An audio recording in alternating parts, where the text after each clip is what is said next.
Hey guys, what do you think is the hardest part about collecting comics? Money? You cheap mother. Steve, what do you think is the hardest part about collecting comics? I don't know, just figuring out which ones to get. It's true. Finding key issues is rough. But I think the hardest part of collecting comics is getting signatures.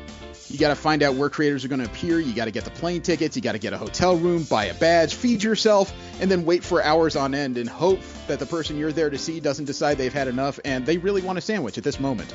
Yeah. Or they're off to another panel.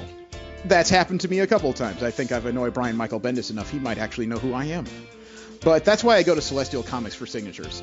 Celestial Comics, they've made inroads in the industry, and they can get you a signature for only a few dollars above the price of the signature. And the best part is they'll do all the legwork and the hard work while I get to keep my fat ass at home. Yeah, that's pretty damn convenient. Yeah, and my ass is pretty lazy. fat. Thank you. I needed that. That's going to work great for my confidence. Celestial Comics is organized enough that they can even send it directly to grading if you want it to be. You'll find events that they're going to appear at their website or get instructions on how to send them your comics at celestial-comics.com. You can go there today and take your collection to a whole nother level. That's celestial-comics.com. And that's when I ate a bunch of food. It was hilarious. You guys should have seen it. Oh shit, Vegeta's drunk again. You gotta do something about this, Goku. Think fast! Oh my god, he totally flinched. Yeah, I'll take care of it. Kakarot! There you are. I just wanted to say that you guys have been so nice to me ever since that whole kill all your friends and family to gain immortality thing. Oh, well, you know. No, I mean it, Kakarot. It's okay. Let's just go out. You don't understand. I, wrecked some planets back in the day. Like whole ones. Boom. God damn it, Vegeta, you promised you wouldn't get like this. Woman, do not lecture me, or I swear I will Yamcha your ass straight out of this dimension.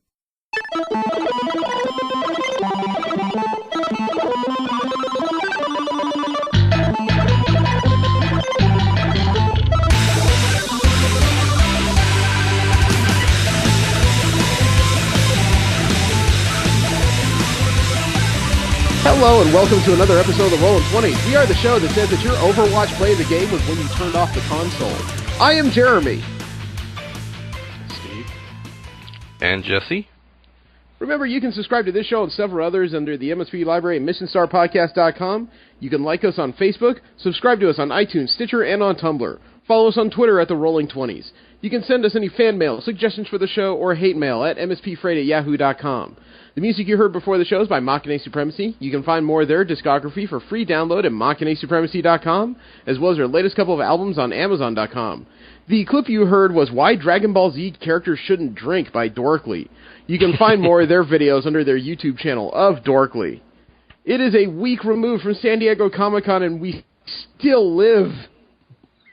Yeah, relatively. Barely. Speak for yourself. I went back to work, and everyone's staring at me just saying, "What happened to you?" I got older.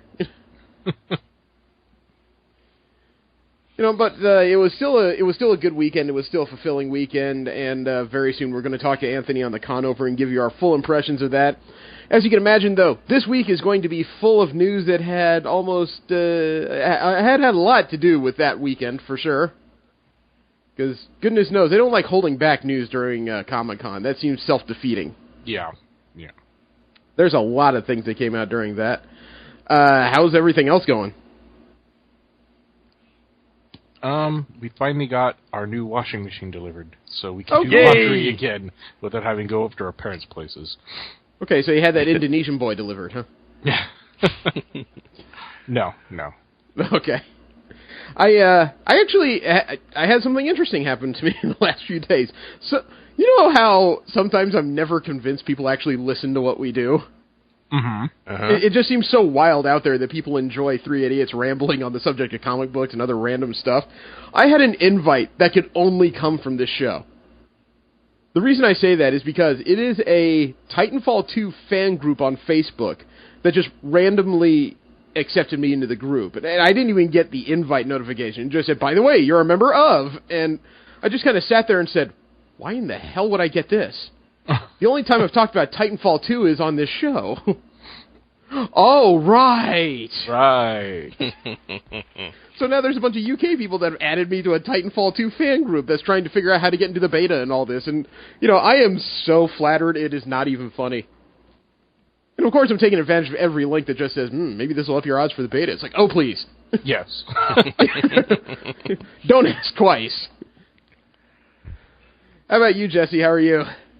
I got to talk with a friend I haven't seen in a few years. Did you swear revenge upon him? No, we just have lives. That's usually how this story begins. I haven't seen you in a few years because of that incident. Yeah, I think his is marriage. Okay, so you went to kill her. Got it. I understood.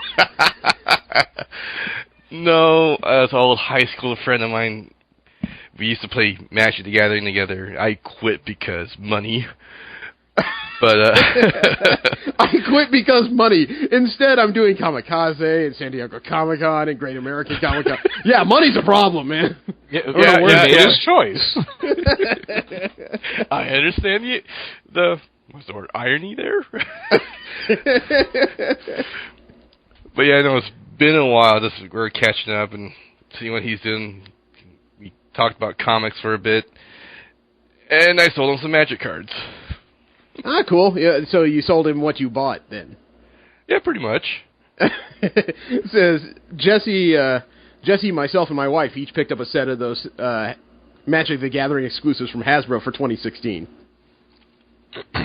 And he kept muttering that he was going to sell it to somebody, but I just kind of stared at him and went, oh, okay, fine. He keeps talking to himself like that. I'm going to call somebody. It's funny to say, he's not keeping it for himself. He actually runs a card shop in town. Okay. So he actually plans on using it as a prize pool for a tournament toward the end of the year. Ooh, that'll be... Yeah. So a lot of people in Central California are going to start thinking his shop has a hookup all of a sudden, huh? Maybe. Next comes the hookers.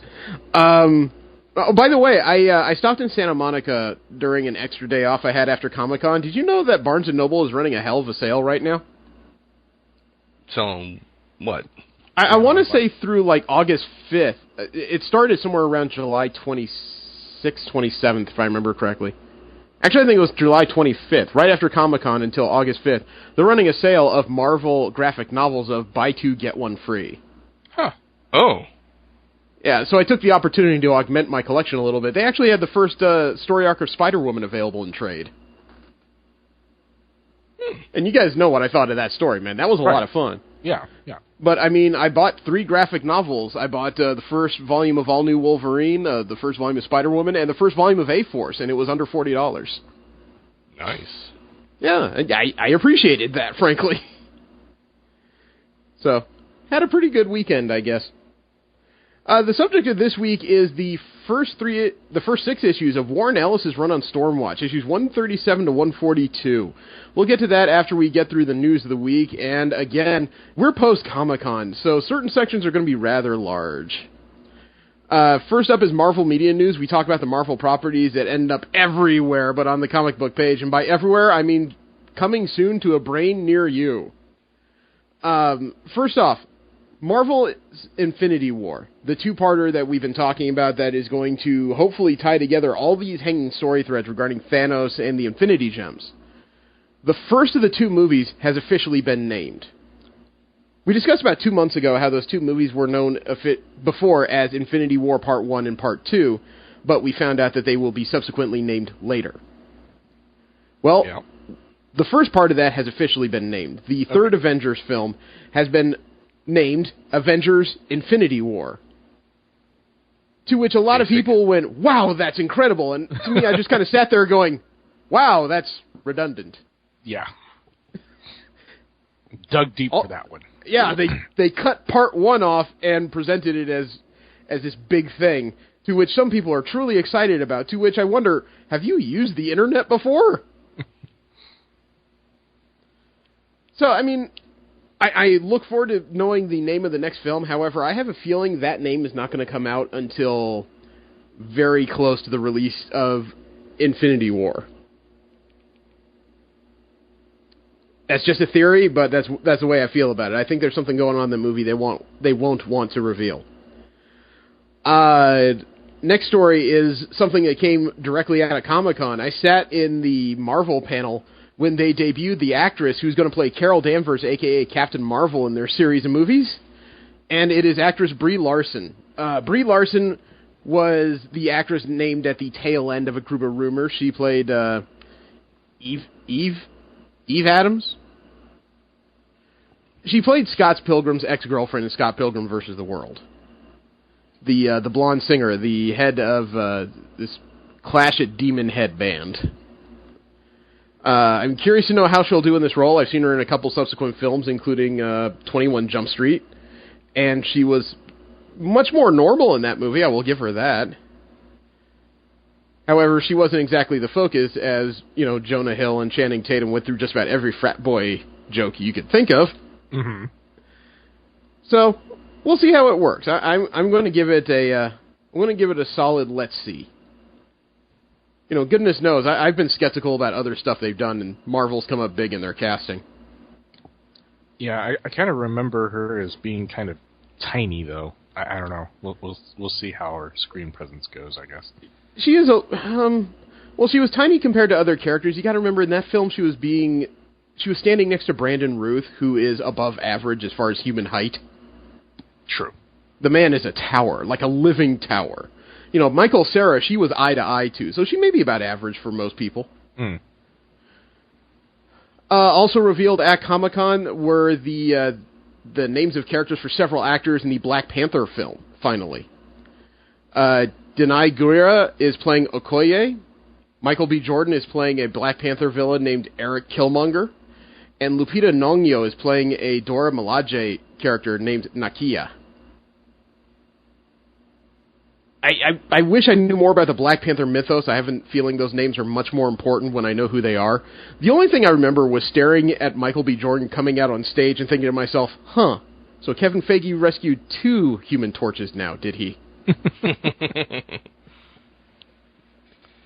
You know, Michael B. Jordan looks so glad to be on that stage, like, finally, a movie that's not going to suck ass.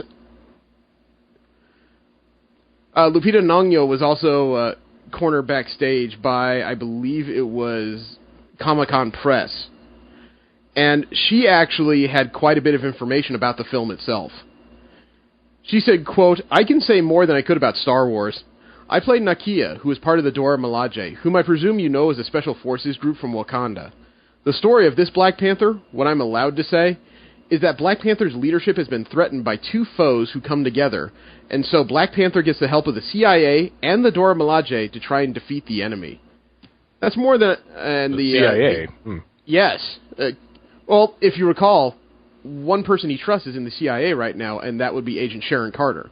Mm-hmm. You know, the interviewer from Marvel.com said, "That's more than I thought we'd learn," and she said, quote, "I know, someone's going to fire me shortly. I have to shut up now," unquote. That's one of those things where as soon as the guy said, "That's more than I thought we learned," you almost expect to hear a laser sound and a red dot just centers on her forehead, you know? But the speculation on Newsarama.com is that since we already know Eric Killmonger is one of the villains, they think Ulysses Klaue, played by Andy Serkis in Age of Ultron, will be the second one. I don't know how familiar you are with the villain Klaue. Not very. Sound amplification as his weapon? Sort of. He has this device that sits on his, I want to say, left arm. It's not just sound amplification, it's sound generation via a vibranium device. The rub is, in later iterations, Ulysses Klaue is made he's made up almost entirely of sonic energy. Like a living sonic generator now. Mm-hmm. I don't quite know how that works. You know, 70s comic super science and all that kind of stuff. Yep. One of the biggest bombs dropped during the Marvel panel, though, had to be Kurt Russell and his role in Guardians of the Galaxy.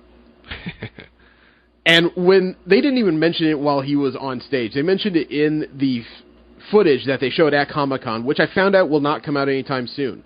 All footage they brought, including the trailer they stitched together, was all unfinished footage. Wow. If you're worried about that, just remind yourself they have until May to finish it. They got plenty of time to work this out. Right. But during the scenes, they showed Kurt Russell's picture, and they introduced him as Ego. Longtime Marvel Comics readers, especially of the Cosmic Pantheon, know Ego as a living planet. Yeah. So I guess that means that in the first movie, that unusual and ancient DNA Star-Lord had was technically dirt.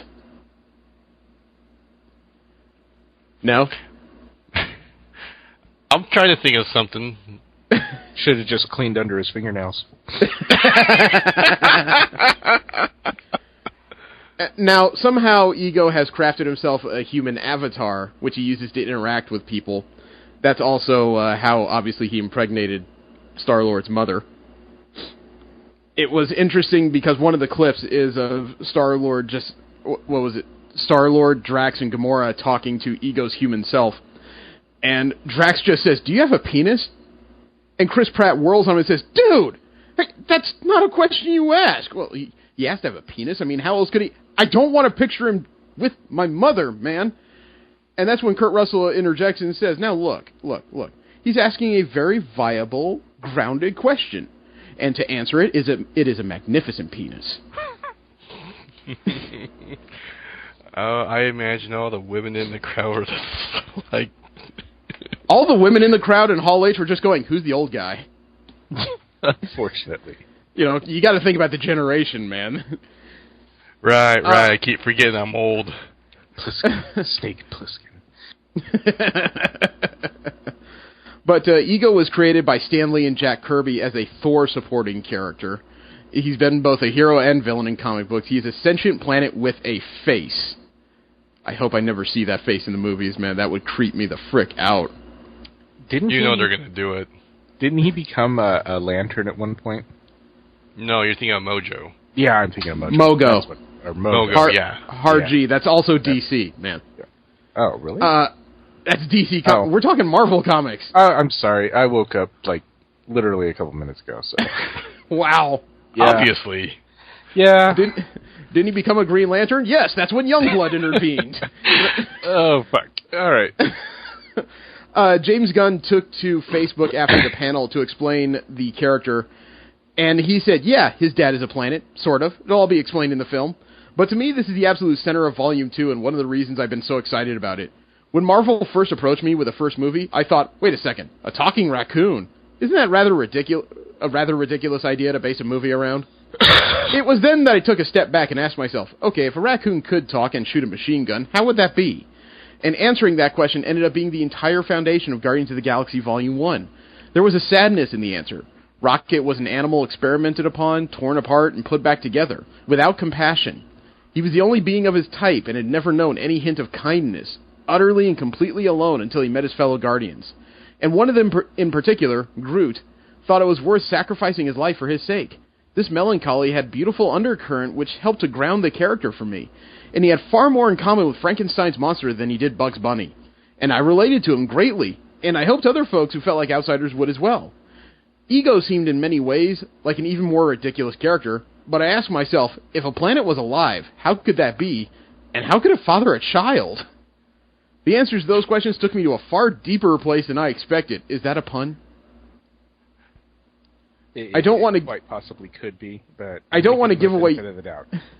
I don't want to give away too many answers at this time, but what Nova Prime said about Peter's father at the end of Volume 1 is certainly true. He is something ancient and unknown, and as we will discover, being a cosmic being alone for eons is perhaps even more lonely than being the universe's sole talking raccoon, unquote.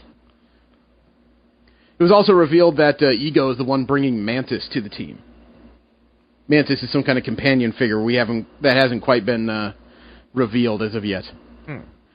Also, at the same panel was the second trailer for the Doctor Strange film. I don't need to ask a question, do I? Yeah. Let's do it. Gonna file that under the inevitable. There, I sent the video. This is the city the Transformers destroy. You think you know how the world works? It's usually how arrogant people work. For a second there, I thought it was Bruce Wayne. The reality you know is one of many. Quantum Break. He says. Not everything does. Not everything has to. Watch, they've walked into the Ruby Gem of Sidorak. Oh, wow, someone's on acid. Through the mystic arts, we harness energy and shape reality. And Alright, the that's CG cool. work is really good. Yeah. In an instant. Makes me wonder how Doctor Strange is going to fit into the larger Marvel cinematic, man. He's definitely on an island to himself here.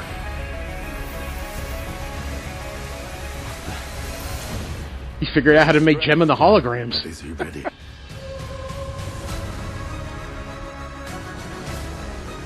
I like the doors.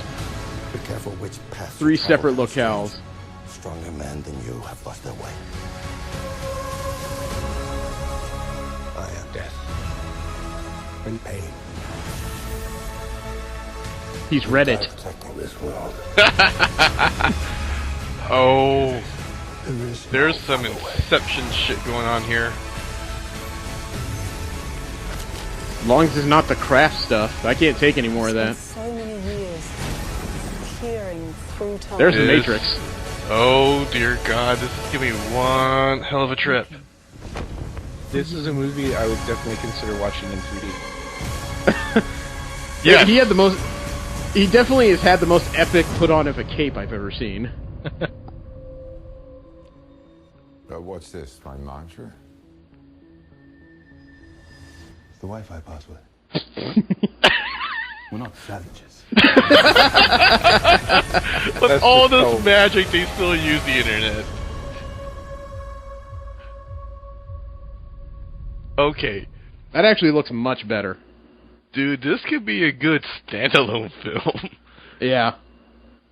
You won't need to watch much else to get involved in that. But we do have news on a property that was listed for a film but is no longer. The Inhumans. Uh-huh. Uh-huh. The show co-runner Jed Whedon said that there is a change of plans. When I say show, I mean of Agents of S.H.I.E.L.D. Because the movie has been canceled, that apparently has opened up Agents of S.H.I.E.L.D. to the ability to use more of the classic Inhumans in the show. Really? He told IO9, quote, "We do have a little more freedom. We've told a couple of seasons of stories, but now we do have some more freedom. So when we return to focusing on Inhumans, we'll be able to do a bit more. We will be able to use some of the classic Inhumans," said Marissa Tancharoen, the other showrunner, unquote. So, possible redhead showing up soon.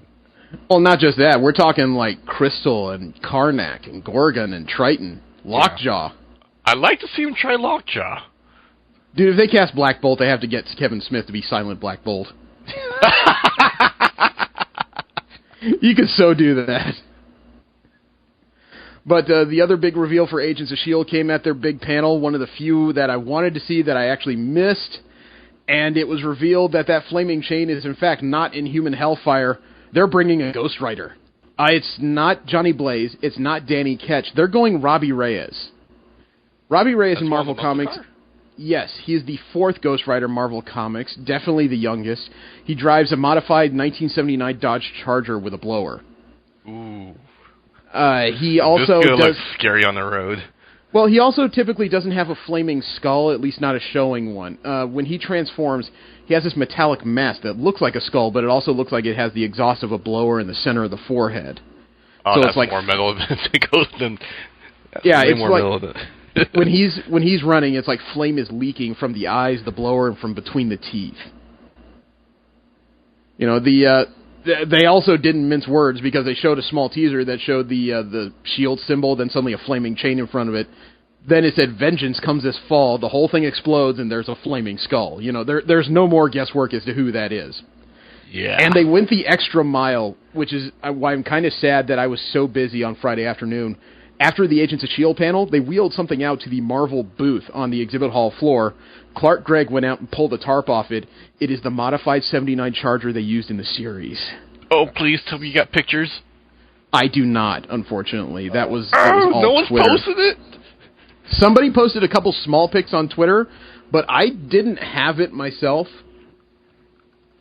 Let me see if I can find it real quick. You know, Google's usually pretty good about that. On quick search. Oh, okay, I found an image on the Marvel Wiki of all places. Jesus Christ, these guys are self-aggrandizing to a fault. Take a look at plenty of pics. Yeah, this is the car. This is what Robbie Reyes is going to be driving in, I guess, season 3? No, season 4. Yeah. This will be season 4. That's going to take up a lot of space. I want to see the wheels on fire. That's what I want to see. Yes, I want to see the wheels on fire. You know, that's a standard for Ghost Rider vehicles. The rims look like they're almost made out of chains. Well, no, it that's is a Ghost Rider. refraction. Oh, is That's that what light it is? refraction. Yeah. Let's not discount it. We are talking a Ghost Rider special after effect. all. Yeah, we are talking about a Ghost Rider, so that certainly could be on the table after all. No, yeah, that thing's just reflecting all the lights from the ceiling. Yeah, it looks nice. It's just reflecting lights from the ceiling. Looks nice. So I'm going to stomp all over your aspirations, but still compliment it somehow.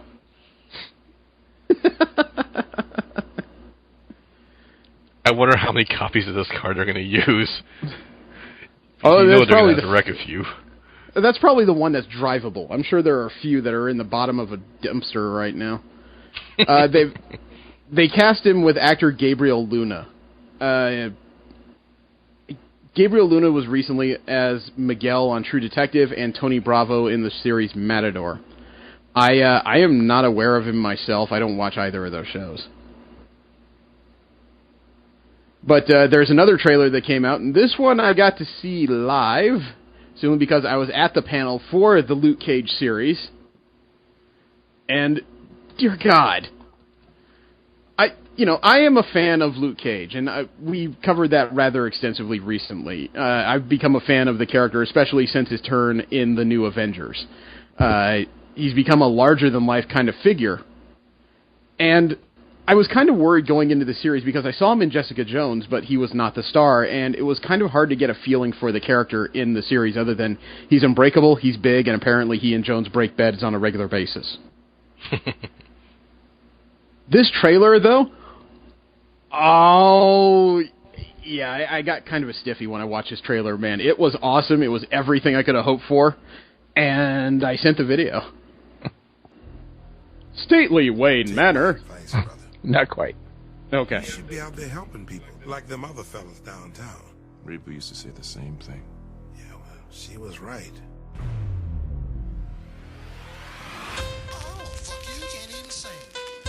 I like the choice of music.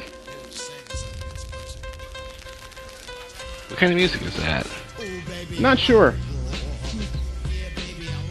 Sounds like old-fashioned hip-hop. Really? Yep, he tore somebody's door off an Escalade, and that's his weapon of choice.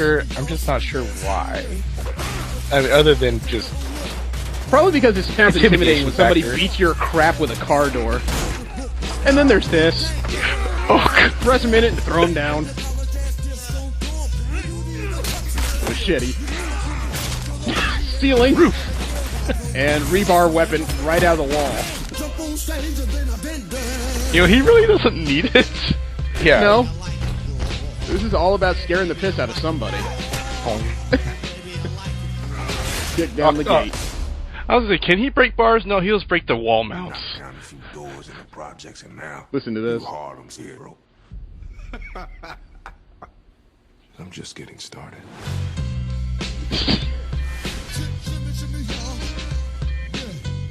That comes out September 30th, and I'm more excited for this than I was the last two series they came out with. This looks like it's going to be a lot more fun.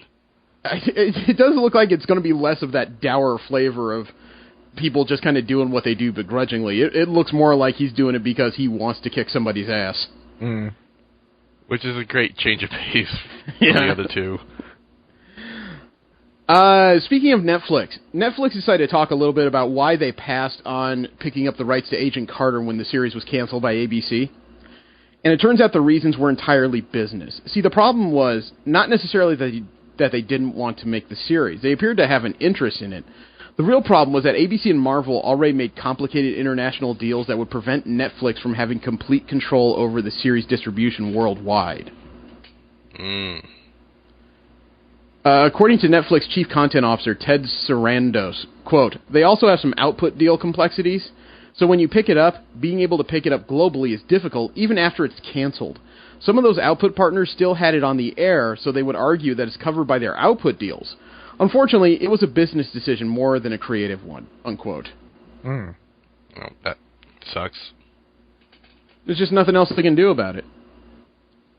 Not unless they want to wait for the rights to completely die somehow, but it's owned by ABC, which I don't know if they're still a Disney subsidiary, but I believe they're a Disney partner at this point. So, it is what it is. There was a little bit of concept art that came out after Comic-Con for Spider-Man Homecoming.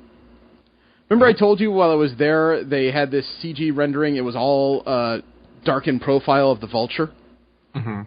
Yeah. They've released a piece of concept art that has the Vulture armor in more details. Take a look. I'm a little worried about the size of the wings. What they've created here in the profile would... Man, that would look like a turtle shell when it's folded up. I'm thinking they're trying to make for a more realistic way for him to fly. It looks like there's a glider strap realistic underneath way realistic way for him to fly versus the boy who can lift a car and fling spider webs from small mechanical objects. I don't know, but it looks like there's a glider underneath the larger wings. It has two motorized fans. That was pretty apparent from the scene I saw. Mm-hmm. Yeah. So it's not a glider, it's motorized. I'm saying, though, there's maybe a second set of wings underneath the motors for gliding purposes. It's not a second set of wings, it's one set of wings. The motors are deep set into the bottom of those wings. Not sure how these would even fold up. I'm a little unclear as to that myself. The only scene I saw was with those wings fully extended and it coming down. They still haven't said who has been cast as the Vulture, although we've heard that Michael Keaton is back on the project in a mystery role. Those talons look like they're going to hurt so much. Oh, you don't think he's a hugger? He looks like a hugger. I don't know. I'm just sitting here looking at this going, Laserbeak, buzzsaw, deploy.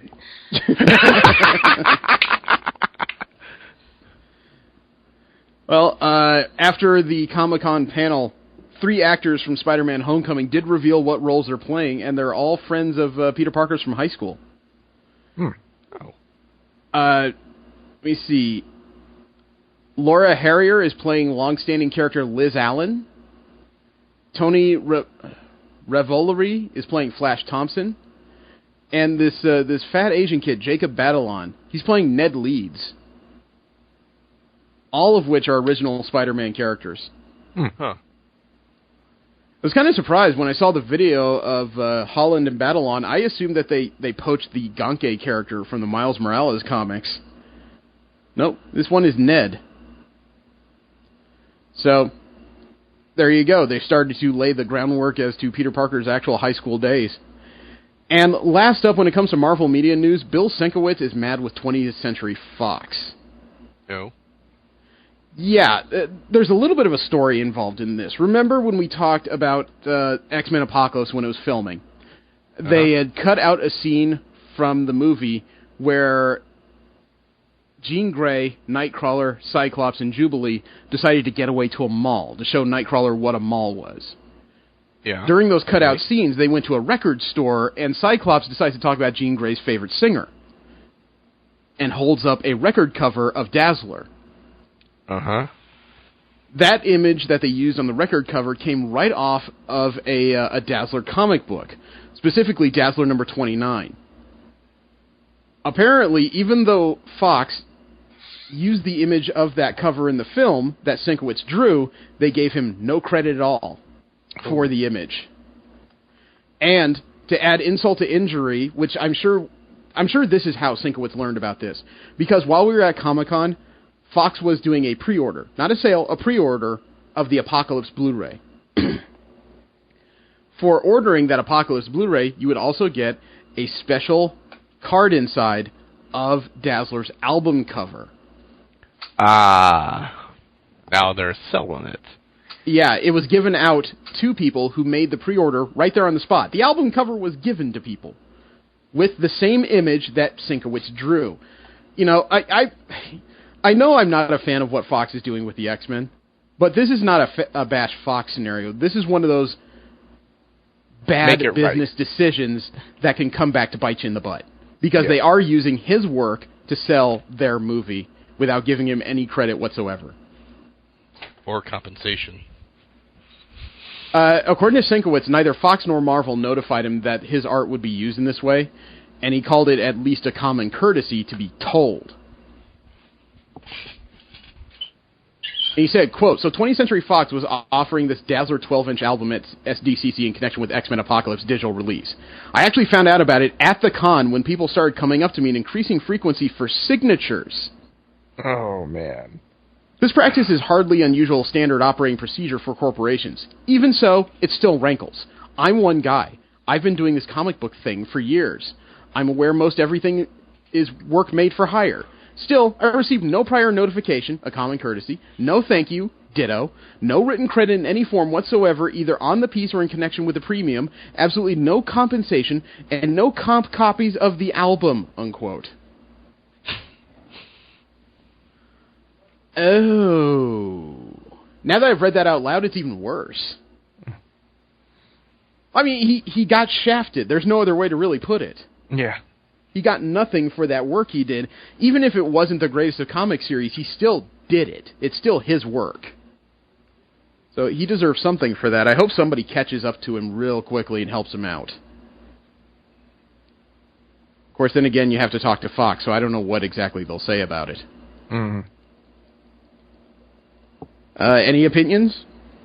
Yeah, I think they should make this right. Well, what do you think is make it right? Giving him credit? Giving him money? What?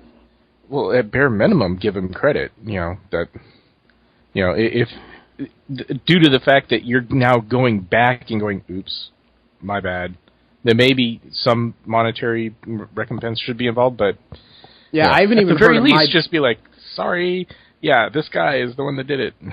Yeah, I haven't even heard of my bad yet from Fox or Marvel in regards to this. There's been nothing but silence. The only person talking about it is Sienkiewicz, who, again, is producing this image that is suddenly becoming so important at this juncture because of the tie-in with the movie. So, he needs to get something for all of this. I just wish I knew what the honest answer was, because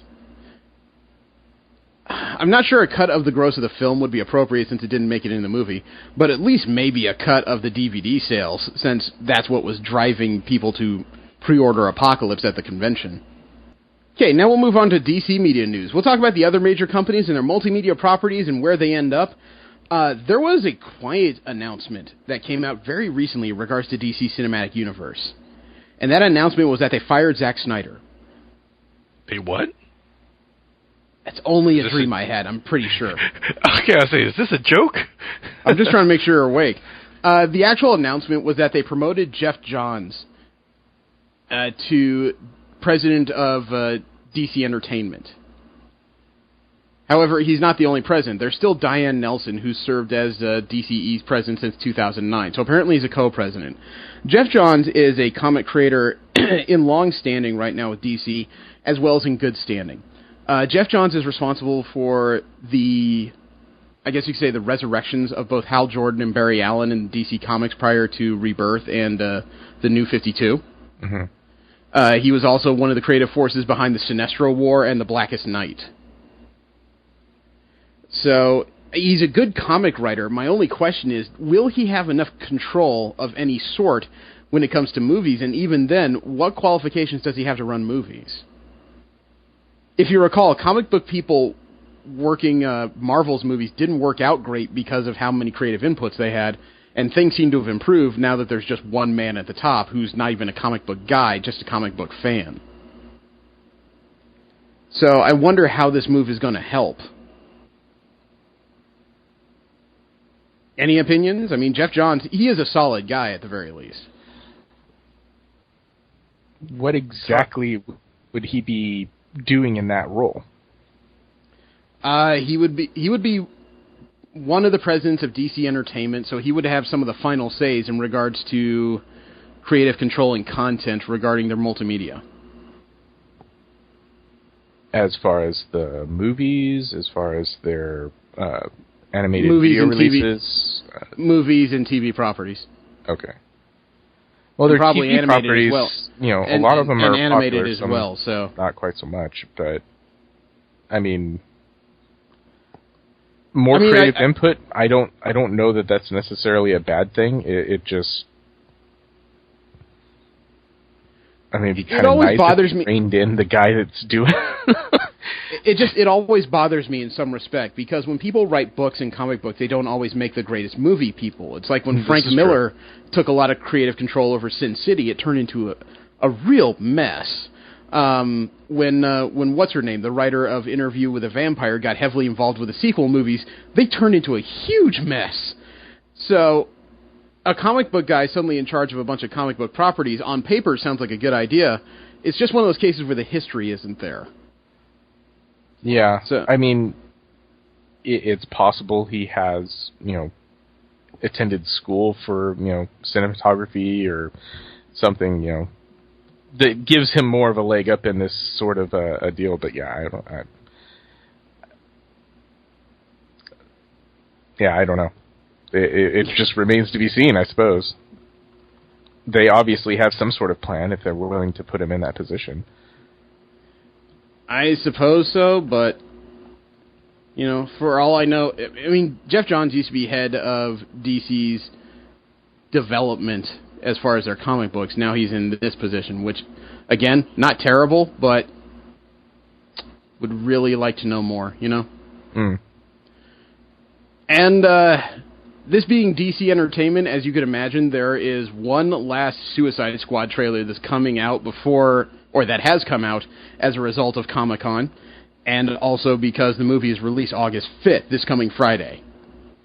You want to see what I saw when I was sitting in the middle of 6,500 nerds? Sure. Okay. All right. I sent the video. Hey, Hall H. 13. You want to see something?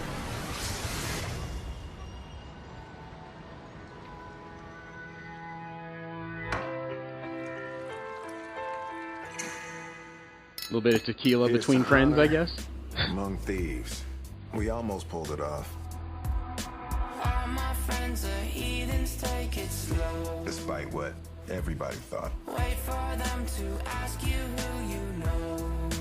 They're gonna blame us for the whole thing. We're the patsies. Well, duh. Don't forget, we're the bad guys. So be bad. Please don't make any sudden moves. You don't know the half of the abuse. We've all heard the stories of Samson leveling a temple with a single push. Or the Philistine weapon of mass destruction named Goliath. Or how about the weapon of mass destruction known as Superman? Fought with these metahumans. Ours or theirs? I want to assemble a task force of the most dangerous people on the planet. Ah, Power Rangers. No game. Never stand down, made our own way. Y'all jokers must be crazy. This is the deal.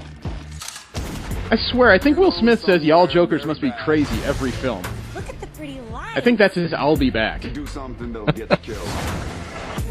You might want to work on your team motivation thing. You heard of Phil Jackson? Yeah. He's like the gold standard. Okay? Triangle, bitch. What? Nice flame effect. Well, looky here. Fire. I'm just a sucker for pain. I can't wait. Notice you guys haven't giggled yet. Toys. We're going to the swirling ring of trash in the sky. They walk in the park. Easy peasy. Don't make me shoot you. Biggest boss and I've been a Trillis. I'm a bigger problem when I quit the I'm kicking in the door for Suicide Squad. Yes. What the hell? I think that was the Enchantress. Capital murder, capital letters. Yeah, she catching my vibe, but she can't fathom my cheddar. I saw a glimpse of the bat. Yep. From this point on, anything we do together. Ain't no mercy. Hey guys. Okay, that was kind of funny. Forgive me for my wrongs, I have just begun. A little bit of a curiosity to me, though. The in that music scene, is turning me away. I can't deal with the music. The thing that got me, though, was that scene. She finishes beating the crap out of that thing. Then you see the others get ready outside the door. It's like it seems like they already know there's something bad going on in there. But Katana had just unsheathed her sword. The others were just pulling out guns, and it's like you weren't ready before the doors opened. Seriously? See, when I saw that, as you can imagine, people who spend hours waiting in line for Hall H, they went bananas for that trailer. I just kind of sat there going, my interest just dialed down a couple notches. Yeah. And I'm a Marvelite. I make no secret about that, but I want good movies. I want competition. I want DC to do well because it'll push innovation on the other side. Except what I saw there was just, it was like every other Dirty Dozen or Magnificent Seven or other movie I've seen of that format. It felt like to me. Except the archetypes, something about that second trailer where the ballroom blitz made it seem like more fun, like they were busting out of the usual mold. That one, all the characters seemed to get shoved right back into the original molds I was afraid they were stuck in. Yeah. So I actually have less interest in this film now than the second trailer gave me. You guys speak for yourselves. I want to hear what you have to say. I didn't see anything. Yeah, I didn't see anything worth watching. If I saw this before, I was like, damn, I might. No. I don't know. Again, we'll have to wait till the actual movie comes out, but yeah, it did dial my enthusiasm down a bit after the Ballroom Blitz. There was no real, giggle or, chuckle moments in that trailer, so. They tried. I can say they honestly tried. I saw a couple of what I assume were the jokes in there, but they just didn't strike me as actually funny. In other news, we know that DC's had some problems when it comes to their creative staff.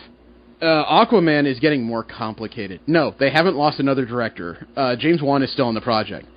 The interesting part is Warner Brothers rehired a screenwriter named Will Beall to write a new Aquaman script.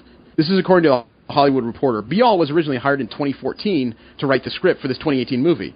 Then his work was shelved when James Wan was hired in 2015, who brought his own screenwriter David Leslie with him, or David Leslie Johnson, I'm sorry. Apparently, Warner Brothers has rehired Will Beall to write a new Aquaman script, but not work with any of his previous treatment. They want him to work from a detailed treatment by Wan and DC Films co-head Jeff Johns. They want him to write a completely new story? They want him to rewrite a new story that was produced by Wan and Jeff Johns. I can only imagine he took... Well, let me say first, apparently Will Beall is not one of those artistic types who just said, no, it is my work or none at all. It sounds like he's working on the script. Good for him. Secondly, though, it looks like we're already getting the inference of Jeff Johns' influence on the larger DC cinematic, if he helped co-write this new script. Will Beall has worked on ABC's Castle series. He also had a 2013 script for the Gangster Squad movie, which was well received. He's also currently acting as writer and supervising producer on CBS's Training Day reboot, and he's attached to write Legend of Conan. So he's not a slouch. Makes you wonder where Beall's vision differed from Wan's. You know what I mean? Yeah. Okay. And next up, more Hall H footage that I saw.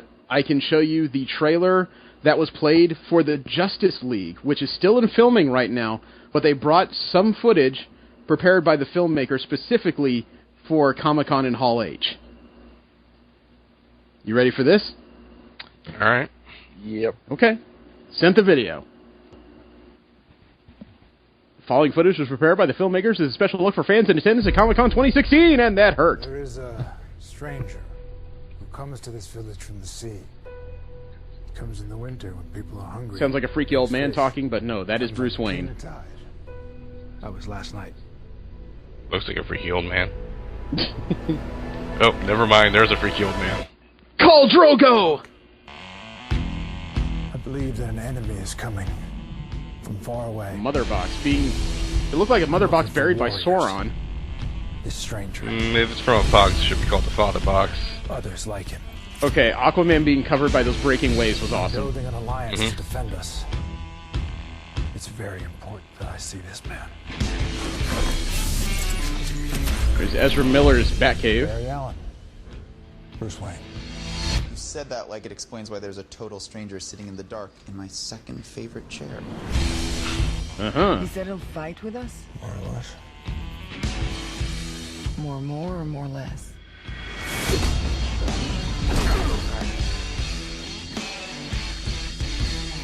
Probably more or less. He said no. He said no. What was with the metal music? I don't know who you are, but whoever you're looking for...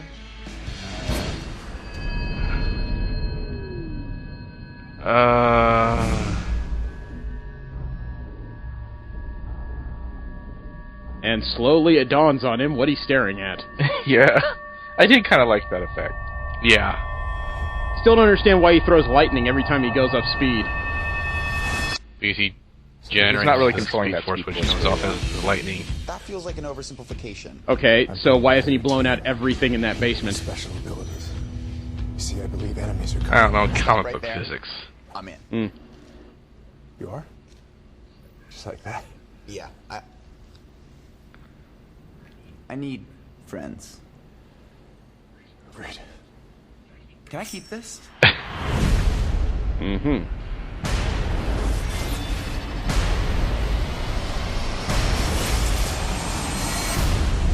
I heard about you. Didn't think you were real. I really hope they improve the CG on Cyborg before the finished product. Oh god, yes. That made RoboCop look like an Oscar winner. I hear you can talk to fish. Please pop his head. I think they're putting comedy in the wrong spots of this. Well, remember, it's very early in the production process. Yeah, it that does was look all very chained together. Yeah, it does look like somebody finally tugged on the ass hairs of Zack Snyder and said, hey, not so depressing. But it's not the kind of footage I hope for that would drag me into a theater so far. I have more interest, but not enough to make me pay $15 to sit down for 2 hours and hope it's good. Yeah. Or, in the case of most Zack Snyder films, you know it's going to be 2.5 hours. So, the other thing that struck me, though, was Ezra Miller and Ben Affleck. I was getting a little bit too much of a Robert Downey Jr., Tom Holland vibe from that group of scenes. You know, it almost seemed like they tried to play beat for beat the meeting between Peter Parker and Tony Stark from Civil War. All you're missing is the hot mom. Aunt. Was his Hot aunt. relative. Okay. And the other thing that struck me was the suit they had Ezra Miller in as the Flash. Mm-hmm. Newsarama was nice enough to put up a side-by-side of Ezra Miller and Grant Gustin as their different versions of the character. And I gotta say I prefer Grant Gustin, not because he's my Flash and not because I'm a fan of the show. I say that because Ezra Miller looks like a human version of a Square Enix Play Arts Kai. Yeah. If he ever gets punched in the crotch, his thighs are going to be cut to hell. I'm assuming that the strings and everything are going to be edited out. I really hope so, because right now it looks like his costume is held together by string, almost literally. Yeah, that's why I'm concerned. I'm really hoping that is the case, because I don't... Why did they go so high-tech with that? You're being nice, because I would have said they went very 90s with this. This reminds me of Captain America in his power armor. I do not diggity. No, I don't either. And there was another trailer that came out during that very, very, very long 2-hour panel. Wonder Woman had a full trailer available. A full finished trailer. I will let you guys form an opinion. I will say of the 3 trailers they showed, Suicide Squad, Justice League, and Wonder Woman, personally I think this was the best one. You set for this? Yep. We shall see. All right. I sent the video. Okay. Beach. Yeah. It's a man! Hello, Captain Kirk. You're a man. Yeah. I mean, do I look like one? What do you say there? Don't I look like one? I don't know. Spock looked more like a man than you do.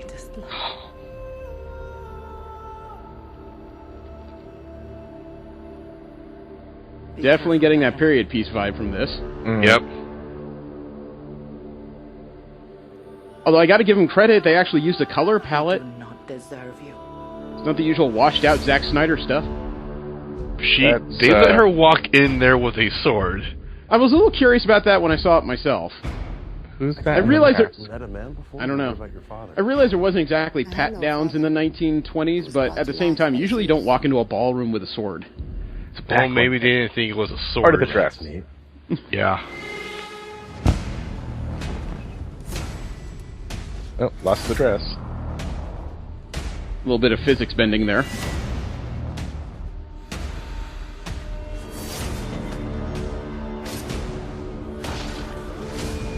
Great The war. lasso. The infamous golden lasso. Nice boots.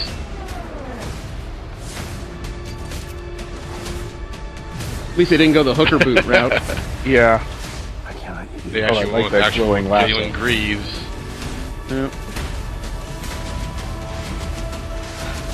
Chris Pine is the Red Baron, and Snoopy is his greatest nemesis. What I do is not up to you.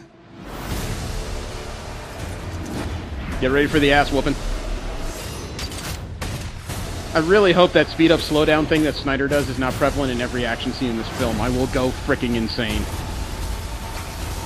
Although I think the director here is using it to a little bit greater effect. Okay, I'm interested. It wasn't. Won't be disappointed. It's not the best trailer I've ever seen. It has some gaps in it. It's Etta Candy. I'm Steve Trevor's secretary. What is a secretary? I go where he tells me to go and I do what he tells me to do. Oh, well, where I'm from, that's called slavery. I really like her. Fantastic. Okay, that was good. Yeah, that was the first honest laugh I had during that panel. It sounds like Godot did dial down the accent she used in Batman v Superman a bit, which I'm happy with. It puts it down at a level that's more pleasing to my personal ears. I thought the interesting thing was the fact that it looks like she's actually bringing the other Amazons into the war with her. Possibly. That scene did worry me a little bit, the lady flying through the air with a bow. Not because I don't think Amazons don't use bows, it's just because it was like Batman v Superman. It seemed like a set of pin-up scenes that were put together just to show off something without, worrying about the physics of how somebody would function under those circumstances. Maybe I need to see it in context, but that's just what I get from looking at the trailer. The speed-up, slow-down things, still irritated at that, but the action scenes seem a bit more fluid, and it's a better show of Wonder Woman's strengths. The glowing golden lasso, I really like that idea. Yeah. It Yep. shows up really well. It's not exactly a home run for me, but like I said, of the 3 DC trailers I saw during that panel, this was the one that made me sit up the most. It's got my interest, at least. A new image came out post-Comic-Con of the Superman that's been cast in the Supergirl TV series, Tyler Hoechlin. It's an image of him standing next to Melissa Benoist in their respective costumes, and I'm not a fan of the series that CBS spawned. I was hoping that the CW would make some positive changes to it. This is not what I was looking for. Take a look. If, who is the current Henry Cavill. If Henry Cavill was the hobo Superman, this looks like the Superman you expect to find in an Iranian nightclub. that strong jaw, the unshaven face, and that near unibrow he's got going on, he looks like he's about ready to get some golded curtain rods. Still not a fan of the cape. Always been a bit of a problem for me. He looks like the kind of guy that picks up your daughter after he hasn't showered for 3 days and just says, I'll have her back at 2 in the morning. Any opinions? Because this is not working for me. I'm not wowed by it, but I don't hate it. Comparing for some Boots, reason I like his better. For some reason, I feel like he's a bit small. Maybe. I don't know what Melissa Benoist's overall height is. You know what? He looks like a second-rate cosplayer that went to a Halloween party. Yeah, because he doesn't look as grand as Superman should be. No, I don't think so either. I do have another DC Media-related trailer for you, but this one is of the TV property The Flash. They released a Season 3 trailer while they were at Comic-Con. I know Steve doesn't watch the show. I watch the show. I think Jesse watches it once in a while. Flash? Yeah. No, Jesse watches it all the time. I don't. Yeah. Okay. I don't know why I'm still watching Arrow, but... That's next. I sent the video. DC. Warner Brothers. The CW! We'll see you at WrestleMania! One thing I know about life. I know some things happen by chance. So this is where he changed the future. And some things happen because we make them happen. Bad Flash. Flashpoint. Yeah, I know. Okay. I'm finally free. I'm home. Hey, Slugger. There's my beautiful boy. Is everything all right? Everything's great. This is the universe where Wonder Woman is killing Aquaman. Barry. Barry Allen. Right, It's fine. sorry. Some people are just meant to be in your life. Alchemy. Hey. Who the hell is this? Cisco Ramona's the richest man in America. Oh, great. That means America's in serious trouble. Cisco. Don't call me that. I don't know you, String Bean. We're not partners and we're not friends. You don't know me. You don't know my life. We're something else to each other where you come from, aren't we? This isn't your home, Barry. How many episodes do you think Flashpoint will stretch over? I'm guessing 3. I think 3 tops. I can't see them making this a season-wide thing. You've whipped up for us. I was thinking. Really hope not. Flashpoint.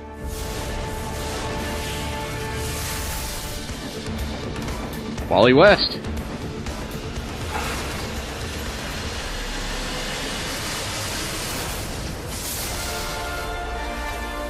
So this will. Who's the villain, Flash? Now who's the villain? Zack Snyder, dickhead. Sorry, I couldn't resist. Yeah, I don't expect that to be a whole season worth of stories. No, I do expect they'll undo that relatively quickly.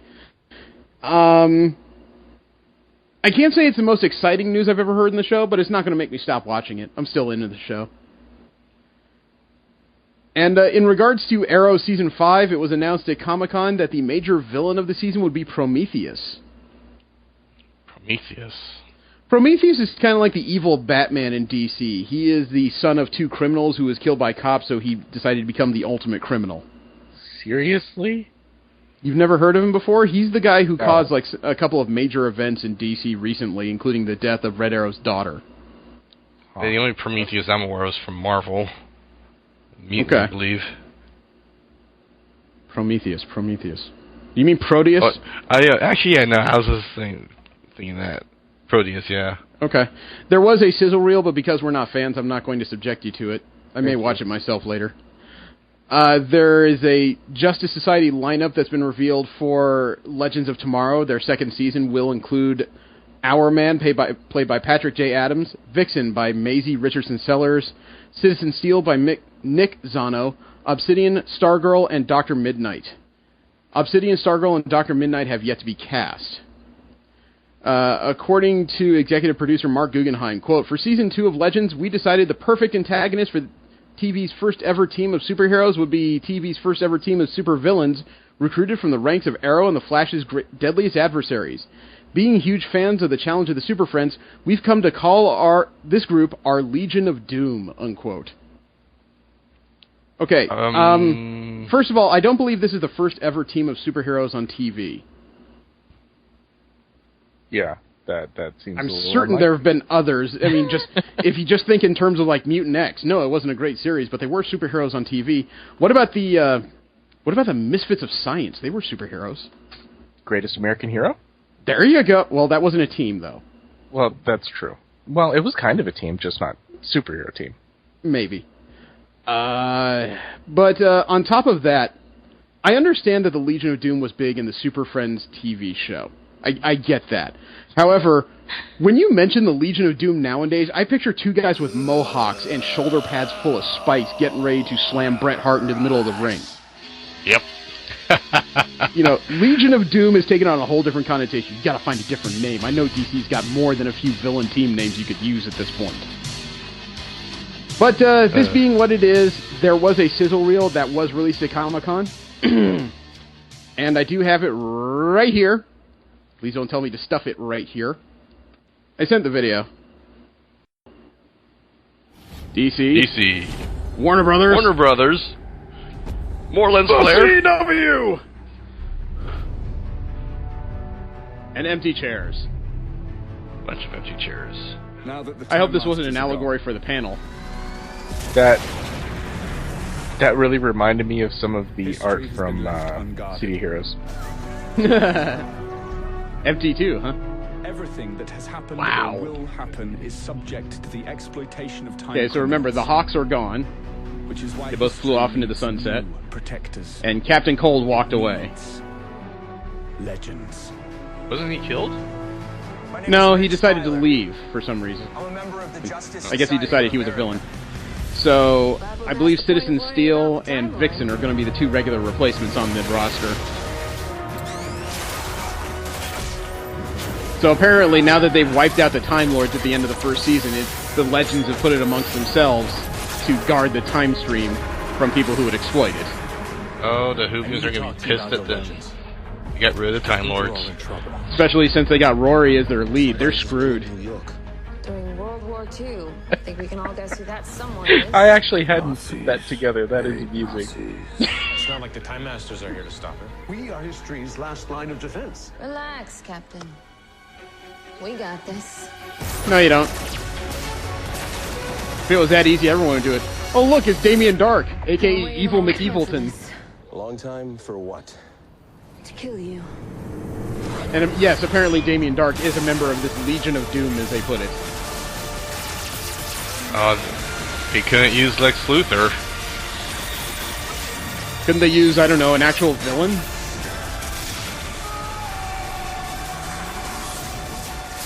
You know, one of the major problems I had in watching the series was you could tell they were trying to save money because Firestorm did not merge often. You know how to fly this thing? Let's find out. That's Boomerang, right? No, that was Citizen Steel talking to Meltdown. Or, no, Heatwave. Ah, Heatwave, that's alright. Yeah, Cold's best friend. Yeah, I can't say I've watched That's so that's this is that's loose meat right there. This is kind of like stuff happened and explosions. Look, man, I got about 2/3 of the way through the first season, and I honestly just gave up. And I've watched some turds through much longer than I should have, frankly.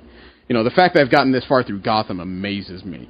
This show is so, in my opinion, poorly acted, poorly written, and very obvious in its story turns that I am so uninterested. I gave up. I honestly just gave up. And I can't see what they're introducing as any way to bring me back into the show. Mm. I wish it was. I really wish it was, because they have some of my favorite DC characters in this show, but it is just not driving me. And last up, when it comes to DC media news, The Killing Joke earned $3 million in its 2 theatrical release days. It grossed $3.175 million just for the night of July 21st, coming in behind Star Trek Beyond and The Secret Life of Pets for the day. They basically earned just under $2,400 per movie screen. which is a higher earning rate than any other movie that day, except obviously it wasn't in as many theaters. The second night, The Killing Joke earned $600,000. So they've earned somewhere in the realm of $3.8 million over 2 nights' release. The movie is getting some critical panning.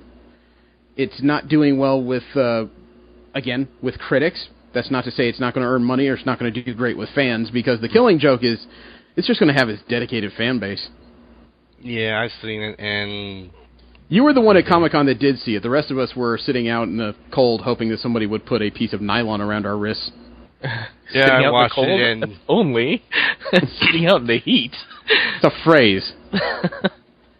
All I have to say is our prediction that Mark Hamill is going to be there was wrong. Damn. He did phone in, though. He phoned it in, huh? Was that his performance, you're saying? He phoned it in? No, his performance was excellent. He phoned in on the panel. Oh, okay. Oh, how was the movie, though? Honestly, the extra bit they attached at the beginning for Barbara Gordon's story extended the runtime to maybe about 75 minutes. So it's still short by theatrical means. Yes.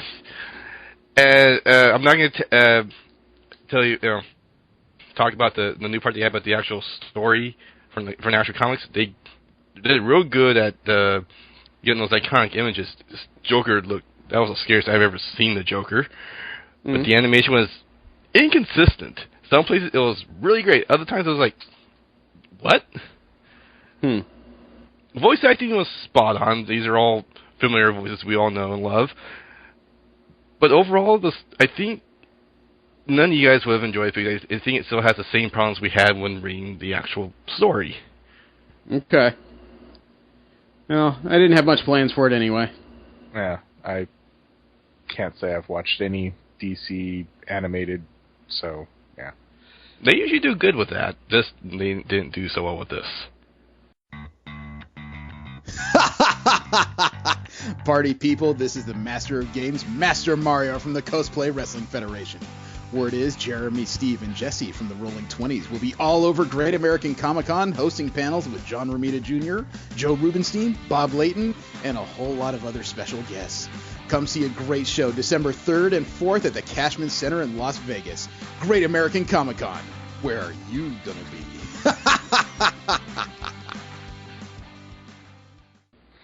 Okay, from there we'll move into general media news. We'll talk about the nerdy properties that are not Marvel and DC related that hit multimedia. Unfortunately, we have to start with 2 major deaths when it comes to genre and nerd news. First up is Jerry Doyle. You guys familiar with that name? No. Jerry Doyle was a long-standing character on Babylon 5. He played security officer Michael Garibaldi. Oh, God. Yeah, okay, now I know him. He was 60 years old when he died. He passed away. The first report was by TMZ this past Thursday, which would have been the 28th of July. There is no news as to how precisely he died. After Babylon 5, Jerry Doyle turned on to radio broadcasting. He had his own syndicated radio talk show, The Jerry Doyle Show, on the Talk Radio Network. The other death was a man named Jack Davis. He was 91 when he died.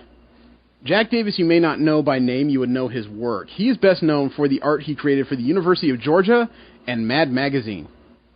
Oh. He started cartooning in his high school newspaper before joining the Navy, and then drew for the University of Georgia school newspaper and the Atlanta Journal. Then he broke into comics, drawing for EC Comics' various horror titles, and rose to prominence as a founding cartoonist for Mad Magazine.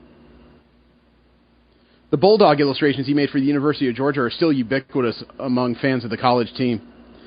He also did art such as the cartoon bee seen on the New York Bee Line's buses and for Coca-Cola and other brands.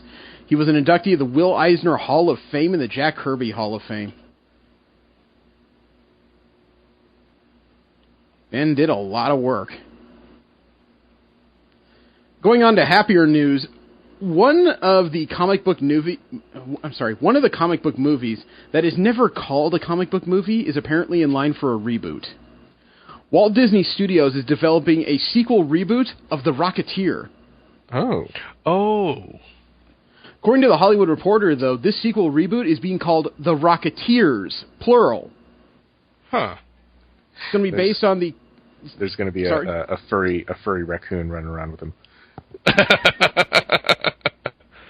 Considering the way Hollywood is going, it's going to be a bisexual black woman.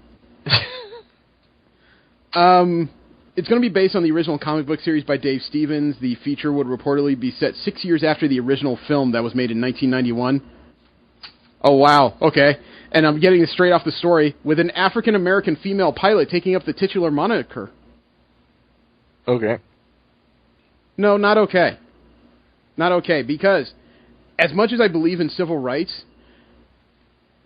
6 years after the original 1991 film, the 1991 film, as far as I know, was in 1942, which would make this film in 1948, which means black people still were not taken very seriously in any format. How would she be a pilot? Yeah. Wait, when did actually black pilot might have been possible? Yeah, Tuskegee Air. Black, female pilot. That would be a black female. This would be a double negative, man. Even among black pilots, she would be shunned. She probably wouldn't be let near a plane. Yeah. During this, all the women were at home making bullets and doing stuff like that in factories because that's what the white women were doing. The black women were probably just cleaning and cooking. Yeah, true enough. According to the Hollywood Trade, quote, this new take keeps the story in a period setting and offers a fresh view on the characters. No. Set 6 years after the original Rocketeer and after Secord has vanished while fighting the Nazis, an unlikely new hero emerges. A young African-American female pilot who takes up the mantle of the Rocketeer in an attempt to stop an ambitious and corrupt rocket scientist from stealing jetpack technology in what could prove to be a turning point in the Cold War, unquote. The Cold War? Wait, Cold War? The Cold War wasn't coined until the 1960s. Am I right on that? Yeah. Yeah. This is a very strange telling of history. Are you sure I have lost all interest in this. They said in the story 6 years. 6 years after the original. Interest in this. Someone's lying if they're going into the Cold War. Well, even if I have the date wrong and this was toward the end of World War II, that would still put this movie set in 1950, which would present approximately the same problems we just discussed. Yeah. This is really bizarre. This. If you can't even come up with a historically accurate or at least presentable story, and you're doing it as a period piece, done. Well, then never watch Braveheart. This is true. I have another trailer, though, although it's from a different subject. I don't know. This trailer came out via Machinima. It is the full official trailer to the last part of the Prime Wars trilogy, Transformers Combiner Wars. The series is going to debut on Go 90. However, it may bleed over to YouTube later. You interested? Sure. Yeah, why not? All right. I sent the video. The battle for Earth is over. Say boobs. The Transformers. You got the movie guy. Cybertron. New leaders reign. And a powerful threat rises. There's Minosaur. But there's more. Well, the series is called Combiner Wars. Can't believe you're that surprised. No, I think he's the threat. Minosaur is a major threat when there isn't many combiners. Combiners have caused nothing but destruction. It's survival of the biggest. The council's gonna build. Survival of the biggest? That means Liam Neeson rules them all. I'd like to kill every one of you. Combiners are still off his arm. Autobots and Decepticons. That's genocide. Uh-oh. Prime's gonna cut a bit. What you are doing here will just start another war. There may be only one who can help us now. That's not a joint she cut. Transformers. Nope. Combiner Wars. Starts August 2nd. I would like to watch it, but the animation seems... Yeah. Well, it's the same kind of stuff that's been out on Transformers Prime and its subsequent series and Robots in Disguise, so I don't have that much of an issue with it. I don't think so. This thing looked like it was less than that. Well, it's the same approximate engine. It's the same company that did the other shows. The only difference is they're not using original designs. They're using stuff based on the G1, if you noticed. It's not the same skinnier designs they've used. And, man, I really wish I got tickets for that Sega 25th anniversary out at Comic-Con, because it turns out they debuted something I would have liked to have been there live for. I knew when we came out of Comic-Con we were going to be trailer heavy, but I didn't expect this, because during the 25th anniversary party, they announced a new Sonic game. Sonic the Hedgehog is coming back for a new adventure. And I don't know if you call this a sequel, a prequel, a reboot, or what. But I sent the video to the new game, Sonic Mania. Cue the Keith Apicary music, and I sent the video. No rating yet. It's a Whoa! Oh, there it is. That's loud. In 1991, one hedgehog changed the world. Boy, did it ever. Yeah. And for 25 years, it got worse. He collected countless rings, and he loved his women. But now, as we move forward, and they're running it in reverse, to discover what made Sonic great again, we're going back to 1985.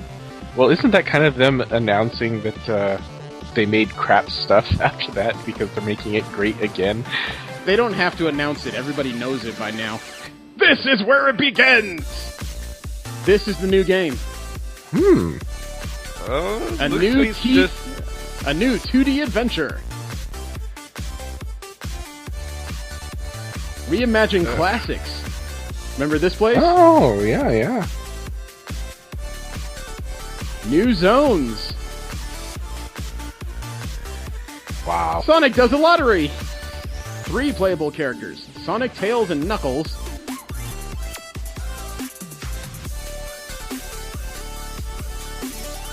All new Drop Dash. He has a new power. Hits the ground and he starts up.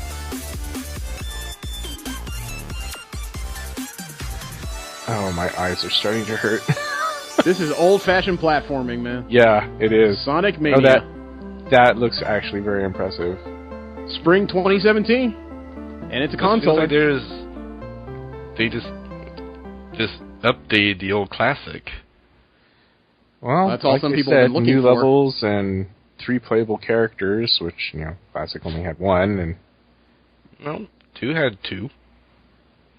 Yeah, but that wasn't the original classic. It wasn't exactly 2. It was 2 people could play at the same time, and you really didn't have a choice. You either played Sonic trailed by an NPC, or you had somebody else take the second controller to play Tails.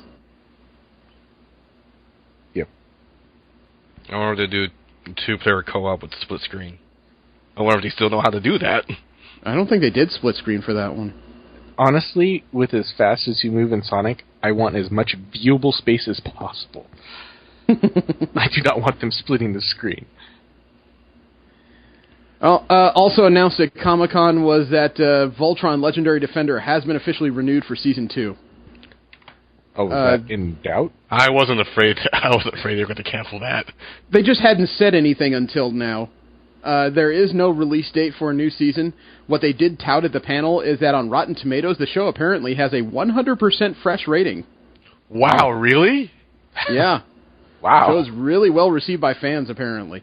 Even with the changes they did to, God, can't remember the characters' names now. Pidge? No, not Pidge. Koran. Oh. You know what? It has apparently been well received by people who took the time to watch it. Mm-hmm. I've heard a lot of people complain, but most of them hadn't even bothered as of yet. And there is a little bit of footage that came out during the Star Trek panel, the Star Trek 50th Anniversary panel in Hall H, for the new TV show, which finally has a name, Star Trek Discovery. We have a new show that's not centered around the Enterprise. It's centered around this other ship. I don't know exactly which timeline it's in. You want to see what they showed off to us? Sure. Okay. I sent the video. Rock. Son. Goodbye, son.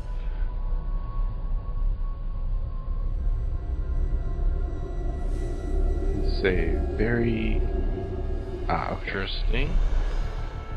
It's a very different profile from a starship. It looks like a combination between Klingon, Romulan, and Federation design somehow. Yeah. Wait until you see the full profile. Almost of this looks thing. like a It's very bizarre. modified nebula. The nebulas were the ones, if I remember correctly, that had the nacelles over the top. The back half looks like a Klingon. I swear cruiser. I could make this in the current Star Trek Online. Take a look at this Delta design. Wow. The fact that this is coming out of an asteroid base kind of makes me wonder. Star Trek Discovery. There was one guy I heard after the panel who was so excited, he just said, I knew it. I knew they were going to go with an NX-class ship. And it's like, NX? NX isn't a class of ship. That's designation of a prototype, you moron. Exactly. But given the heavy beats that we're hearing, sounds like there's some Klingon involvement with it. Maybe. It does look like a Klingon bird of prey dry humped a Constellation-class starship. J.J. Abrams did say that post Anton Yelchin's death, any other Star Trek movies will not have the character of Chekhov recast. Said, quote, I would say there's no replacing him. There's no recasting. I can't possibly imagine that, and I think Anton deserves better, unquote. Abrams also wouldn't disclose whether the character of Chekhov would be killed in the next Star Trek film, which he is contracted to work on. He said, quote, I've thought about it. We're working on it. It's too early to talk about it, unquote. That's all there is in that regard. Regarding the new Star Trek series, though, it looks like you may not have to be a member of CBS's online streaming service to watch the show. We previously heard that was the only way, after the pilot episode, you'd be able to watch this show. Well, if you wait a full 24 hours, you can watch it on a Netflix account. Sweet.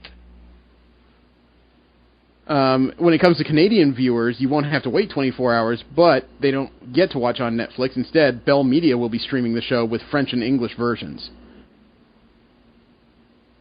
So this show will be joining Netflix's library of every other Star Trek show. But 188 countries will get this show via Netflix 24 hours after it's aired. Did anybody spot the Captain Power reboot at Comic-Con? No. The original series creator, Gary Goddard, announced that there will be a reboot coming. He was supposedly going to bring it to Comic-Con in some format. I didn't see it anywhere on the schedule. It's being rebranded as Phoenix Rising. The show's being revamped, and it was to be hyped at Comic-Con. I haven't heard anything about it. Former Sci-Fi execs Thomas Vitale and Craig Engler were working on the reboot through their production companies. God, I hope they don't make us fly plastic ships again at TV screens. But that was fun in its own way. It was fun in its way, but no, I can't take any more of that shit. The Expanse producers promised an action-packed Season 2 that's going to be filled with forward momentum. It's a space pun. Dude, I watched that first season, and it was slow, but it was engrossing. It was an amazing TV show. And if the second one's going to be action-packed, I might have to wear a diaper while watching that show, frankly. Because I will not want to get up. It's nothing I could recommend to kids because it's very politically heavy, and it has some real violent and not gory, but rather frightening aspects when it comes to bioterror. Mm-hmm. However, the show is really intelligent, and even though it was telling its story over a season, they took their time telling the story. They made sure that these characters are very, very, very well established by the end of the first season. I really want to go back and watch it. I am enjoying the book series a lot, and I can't say how see what direction at least they're going with the television show. I can't say how closely it follows the books at all because I haven't read them. I can just tell you as far as TV entertainment, this to me is pretty much the pinnacle of TV storytelling. And I say that even though the Marvel Netflix stuff I'm deeper into, I think it's better storytelling, but those are internet and streaming shows. When it comes to TV, I think The Expanse is about as good as you're going to get. And Roll20, the online D&D server, is apparently getting some new D&D content for their service. They're going to broaden the game's accessibility beyond hobby shop and friends' basements because strangers can also join each other's online games if they don't have a local Dungeons & Dragons group. Really? Yes. They want to make the game more palatable to new players, streamlining gameplay and emphasizing the RPG's social aspect. So, what do you think of that? Sounds interesting. I've been itching to play a tabletop game for a long time. I just don't know anyone, or anyone that has the time. Yeah, that's mainly the issue. It's not that you don't know anyone, it's that we're all busy doing other things. Yeah, adulting. From there we go to I think this could be good, but anything internet-based, it's subject to abuse. People. Yeah, people. Yeah, all too true. From there, we'll move to Marvel comic news. We'll talk about the Marvel properties that will end up on the comic book pages. And, I don't know, Editor-in-Chief Alex Alonso had a little bit of an axe to grind recently. He said that they somewhat control diversity. He said, quote, "It's a wave that we only somewhat control. A priority for us was that we would diversify our line, both in terms of the characters and the creators. But I don't think anybody expected we would be able to move this quickly. It started, I think we can go back and look at the arrival of Miles Morales and the success of Kamala Khan as being examples of where things just worked. There was a point at which both Jason Aaron, who was writing Thor, and Rick Remender, at about the same time, had ideas to put new characters in the uniforms, in the costumes. And in Thor's case, a woman, Jane Foster, and in Captain America's case, Sam Wilson. Those happened with two writers who weren't even talking with one another. You understand? They had a similar idea to play with an icon, and they both came up with compelling reasons to do so, and we went for it. And we suddenly realized that we had an Avengers landscape that didn't look anything like the movies. Equally important, people were embracing it. People were loving it. Jason's female Thor outsells his male Thor. She connected with people the same way Kamala Khan connected with people, so it's really just been about that," unquote. Okay. That's good news that they weren't pushing diversity for the sake of just pushing diversity. They were doing it as part of story devices, which, as it turns out, is working. Mm-hmm. It just happenstance. It just happened that way. Well, I think it was kind of happenstance that these guys had ideas about the same time people were clamoring for these type of changes. Because comic books are not a fast medium. They don't move on a dime. Comic books are generally planned 12 months before their release. Mm-hmm. So that means these ideas were really starting to bubble up about the same time people were wondering, why aren't there more women? Why aren't there more minorities? Why aren't there more minority women? And then these amazing creators came up with these ideas that actually changed the faces of these icons.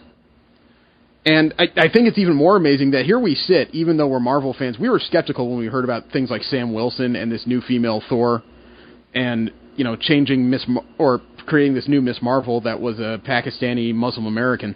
Yeah. And we've read so far all three, and they work amazingly well. They're well-written, well-thought characters who aren't there just for the sake of change. It's not like Thunderstrike when he took over for Thor. These are actual ideas that were born out of the ideas of the larger story. Yeah. And you can tell that because they have story. Yeah, true enough. And Alex Alonso also had said that leaks are piracy, as he put it. This is very strong words, and this is where he and I break a little bit. He said, quote, "We can't control... This is an industry in which there will always be predatory sites who are able to use the system to their advantage. They're also able to find people, in certain cases retailers, who are willing to turn over information that's not yet public and post it. That's the world we live in right now." there are occasions when we have to, and we work with our creators to get news out a little in advance, simply because we know that if we don't, someone else will. I want to be very clear, we're very strategic with how we do that, but for a book like Civil War II, which is selling somewhere around 300,000 copies, a book that a lot of people count on to keep revenue generated in the arteries of this business, it's very important to us that we control the message and that everyone benefit from it, not a site that is ultimately only benefiting from it by getting hits. That's the same thing as piracy, unquote. Yeah, I don't agree either, but I agree with the notion, not with his statement. Leaks are a bad thing simply because there are a lot of sites who will put out stories just to generate a few more clicks because it means advertising revenue. Sorry. Right. However, calling it piracy is not exactly piracy, it is exploitation. I think that's the word he's looking for. Because piracy makes it sound like they're making money by, taking their comic books before they're produced, scanning them, and putting them out on their websites. That's not what's happening here. No. So, yeah, I sit here as one of those places that hope sometimes I get a scoop or I get early information, but you notice that we don't post or talk about a lot of information that's rumored or secondhand. We will speculate a lot, and we tend to be fairly well correct, I would believe, as to where things are going, but we don't just take information that people say there's an embargo or that it needs to be kept secret for a while and put it out there, because that's effing rude. Yeah. So it's a good way to get blacklisted. Yeah, I'm with him in spirit, if not in word. Let's put it that way. Yeah, I understand his message. I can get behind it, but at the same time, I don't think he's phrasing it right. Yeah. Also revealed at San Diego Comic-Con was that Marvel has indeed shifted around its list of its smartest characters in the Marvel comic universe. And it turns out, number one used to be Reed Richards, as we know. He's not there right now. No. He's outside the universe creating new universes with his son and the Molecule Man, and it's a whole story I don't want to get into right now. But Marvel, during Comic-Con, did name who the new number one is. That little girl, right? Yep. Luna Lafayette of Moon Girl and Devil Dinosaur is now listed as the number one smartest character in the Marvel Universe. Ahead, even if he was there, of Reed Richards, Tony Stark, Peter Parker, Amadeus Cho, T'Challa, or even Doctor Doom.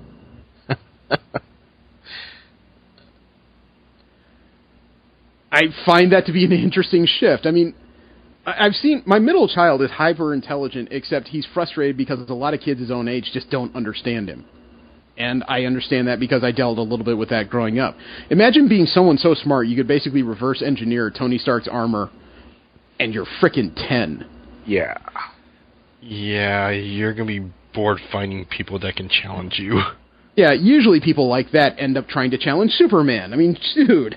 Yeah. This is the, well, if I can't find anyone, then I'm going to make someone. I'm going to make somebody rise to the challenge. Yeah, usually, except here she is hanging out with a gigantic red T-Rex instead. Yeah, I'm not familiar with...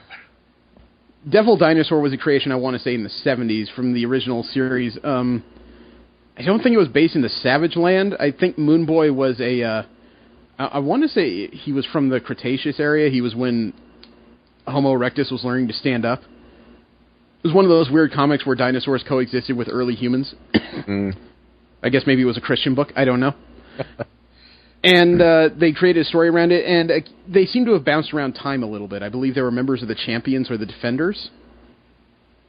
And I want to say in the early Moon Girl and Devil Dinosaur comics, I flipped through it once, but I didn't exactly read it. Either Devil Dinosaur and Moon Boy were separated, or Moon Boy died, and Devil Dinosaur ended up on his own. Meanwhile, there's Luna Lafayette trying to get to school, and she notices there's something very weird trying to hide in a tree. Okay. Yeah. So, don't ask me any more beyond that because I haven't read the series. I'm thinking I should go back because if the series is pushing to issue 13, that means somebody is reading it on a regular basis. Mm-hmm. So I should really go back and take a look. In International Iron Man number 5, which came out last week, they have possibly solved the mystery of one of Tony Stark's birth parents. Okay. It's even more interesting in that it's a character, as far as I know, isn't a superhero or supervillain or has no connection to another character. Apparently his birth mother is a London-based music producer named Amanda Armstrong. Huh. So a character that they just kind of made up, she hasn't existed before. As far as I know, yeah. The series is being written by Kieran Gillen, and it could be that her nationality and occupation could be a nod to Gillen himself, who is a well-known creator, who has a creator-owned series named Phonogram about the mythology of music. I'm not going to speculate as of yet, because until... It's one of those things where it seems like Tony Stark has strong inclinations that this lady is his mother, but you know how comic books work. That could turn on a dime. It was formally announced during Comic-Con that the original Nova in Marvel Comics, Richard Rider, is returning in a new series called Novas, plural. It's going to be it looks like it's going to be a team-up book between himself and the current Nova, Sam Alexander. Interesting. So the first Nova is returning to comics. I wonder how the two are going to relate to each other. You know, Richard Rider was the guy who had the entirety of the Nova Force inside him. Sam Alexander has what's called a Black Nova helmet, which, think of it as the debug mode of Novas. It gives him full access to the Nova Force, but it's not embodied within him. So imagine those two teamed up. Announced at Comic-Con as well, a 6-part event series that may tie into the Death of X. The Death of X, as you recall, is going to be the story as to what happened to Cyclops during the 8-month time jump post-Secret Wars and why he's dead or assumed dead. It's also going to explain where Emma Frost is. Well, the new story has to do with that because this new 6-issue mini is called X-Men vs. Inhumans. Oh, fun. Looks like the fight over Terrigenesis and the rise of the Inhumans at the cost of mutant lives is going to come to a serious head. And when I say X-Men versus Inhumans, the cover I'm staring at is, of course, just about every Inhuman you could think of, including Miss Marvel and Toro on one side. And on the other side is not just the Extraordinary X-Men, but it's also Magneto's current Uncanny X-Men. So you've got, like, young Jean Grey and Magneto and Psylocke and Colossus and Archangel all on the other side, in addition to Storm, Sabretooth, Old Man Logan, and Iceman. Death is coming. Yeah, I mean, it's not like the Inhumans have control over the Terrigenesis, though, so I'm not sure. No, but it's also, I think it's also a case where mutants are getting kind of fed up, because as much as they don't have control over the clouds, it doesn't look like they're trying to control the clouds. They're just kind of letting these things swirl around the planet and affect whomever. You know, meanwhile, mutants are playing cleanup just to try and stay out of its way. It helps Inhumans, it hurts mutants, and nobody from the Avengers to the Inhumans is really doing anything about trying to shut it down, which I'm sure is frustrating the piss out of the X-Men. Yeah. And last up in Marvel Comics, an infamous Wolverine story is getting a sequel. Which one? Mark Miller and John Romita Jr. wrote a series of Wolverine comics, or a story of Wolverine comics called Enemy of the State. Are you familiar? Not ringing any bells. Enemy of the State. Enemy of the State was Wolverine's story. Well, Wolverine was brainwashed, I believe, by the Hand into becoming their agent, and he went around doing their bidding. It culminated with the X-Men taking him down after he had killed Northstar. Okay, no. This was not what I was thinking of. Okay, the new Enemy of the State 2 begins in October, except it begins in all-new Wolverine 13. If you remember, Logan is still dead, and there's another Wolverine. Right. Apparently, and this is the solicit to issue 13 of all-new Wolverine, quote, Wolverine, murderer. Laura has fought so hard to be something other than what she was created to be, but the fight is over. Wolverine has blood on her hands. In the wake of an unspeakable tragedy, dark forces have Laura's life under their control. Will Laura be able to defeat the demons on the outside and from within, or will she be forced to give up the hero's life she's built for herself, unquote. I'm not quite sure what that means. Blood on her hands could mean that she killed the younger sister clone that she's been living with. I think her name is Gabby. It could also mean that she's actually killed a few people, because if you remember, one of Wolverine's weaknesses, and at least as far as Laura Kinney goes, would be the trigger scent. Right. She has a Pavlovian response to some kind of scent that's when it's put on someone, she goes into a berserker rage that she cannot control. She must kill everything until that scent is covered by blood, basically. Or burned away in fire. So I have no idea what that means, but issue 13, I believe that will be coming up right after Civil War II would finish. Hmm.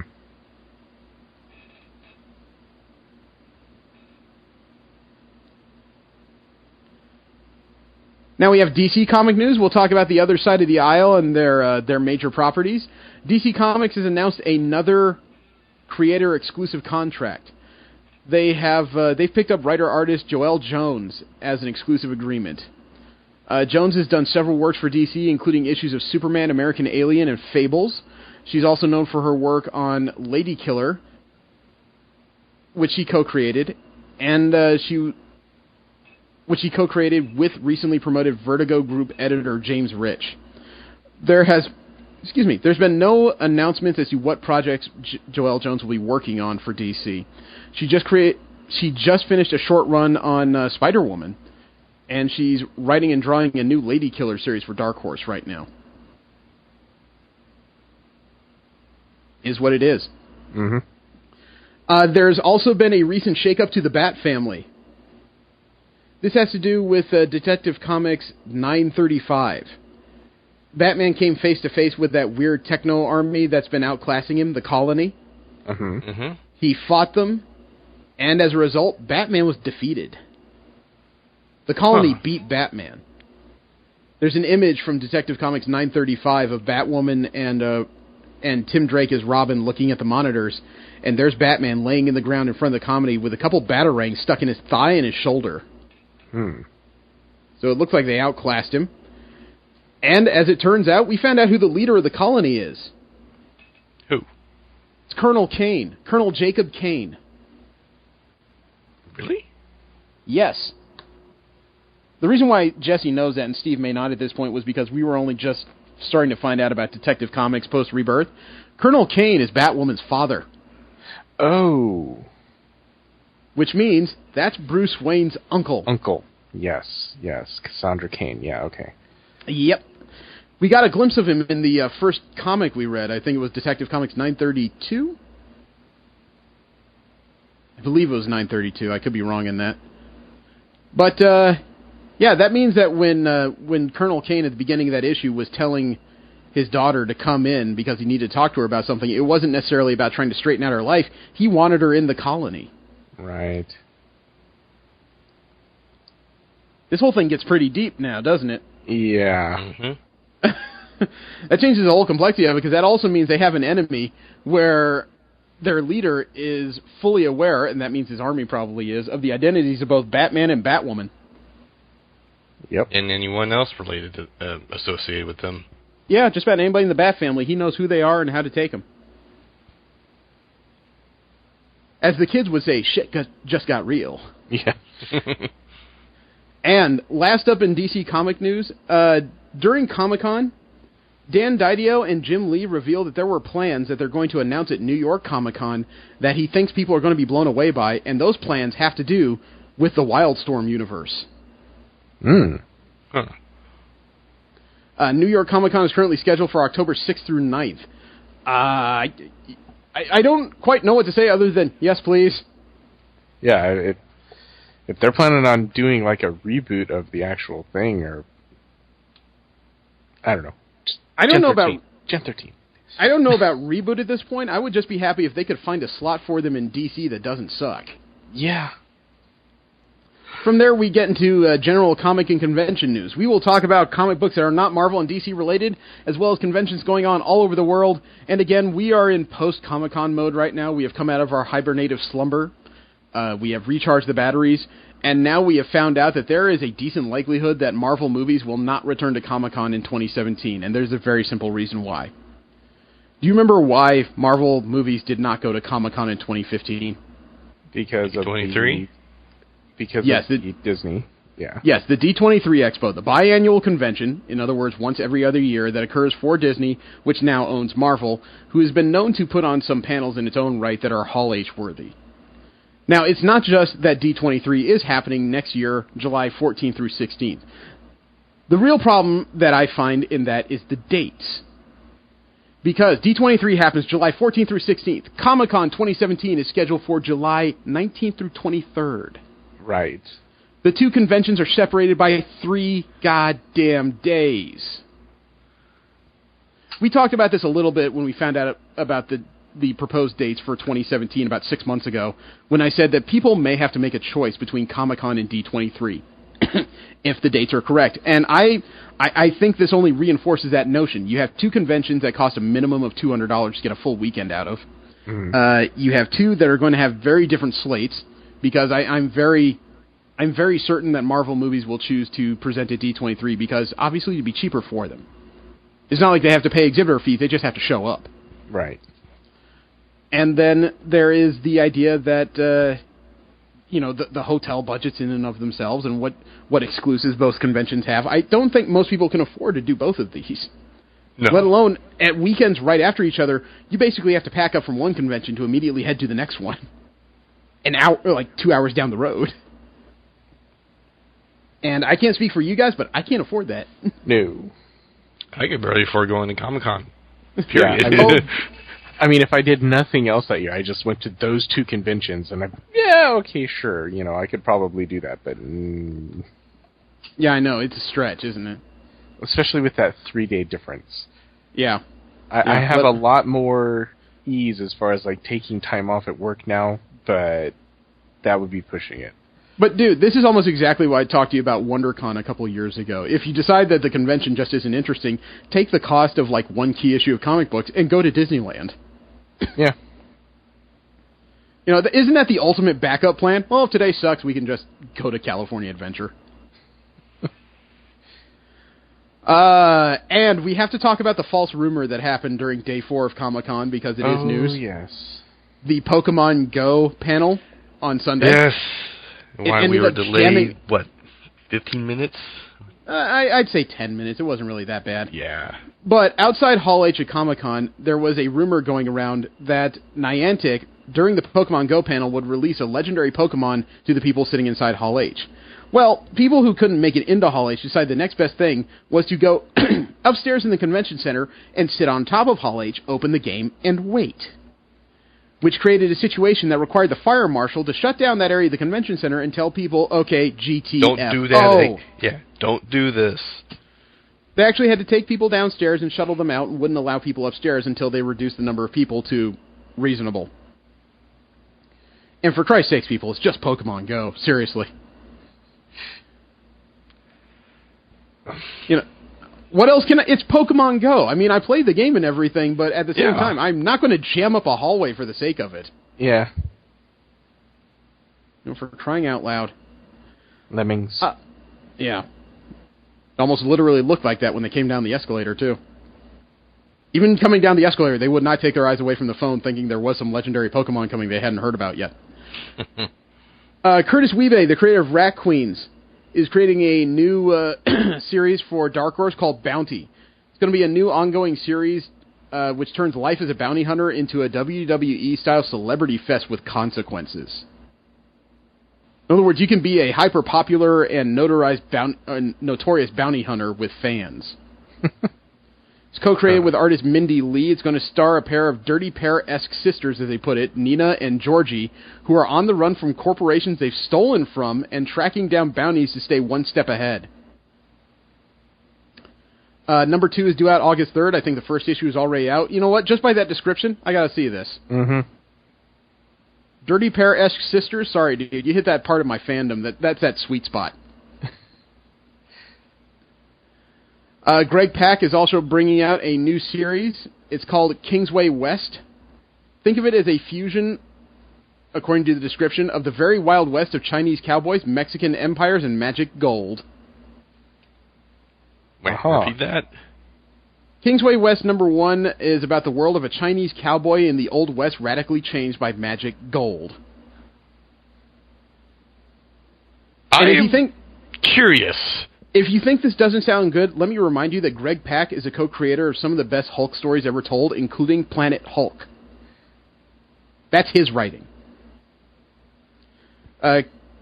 Kingsway West centers around a man named Kingsway Law. He's a war-weary gun hand trying to carve out a peaceful life in alternative reality America, split up into different nations warring over a magical natural resource. Dude, just in that description, I have to read this. This sounds awesome. The current Star Wars comic that Marvel Comics is putting out may have the scariest stormtroopers ever. Remember about 4 or 5 months ago, we saw the designs of some kind of Special Forces stormtroopers? Mm-hmm. You know, a sniper, a commander. It looked like some guy who was wielding 6 goddamn knives. He looked crazy. Well, in Star Wars number 21 by Jason Aaron, Jorge Molina, and Matt Mia, those stormtroopers were in action. And not only are they well-armed and effective, their commander owns a lightsaber. Hmm. Huh. His name is Sergeant Creel.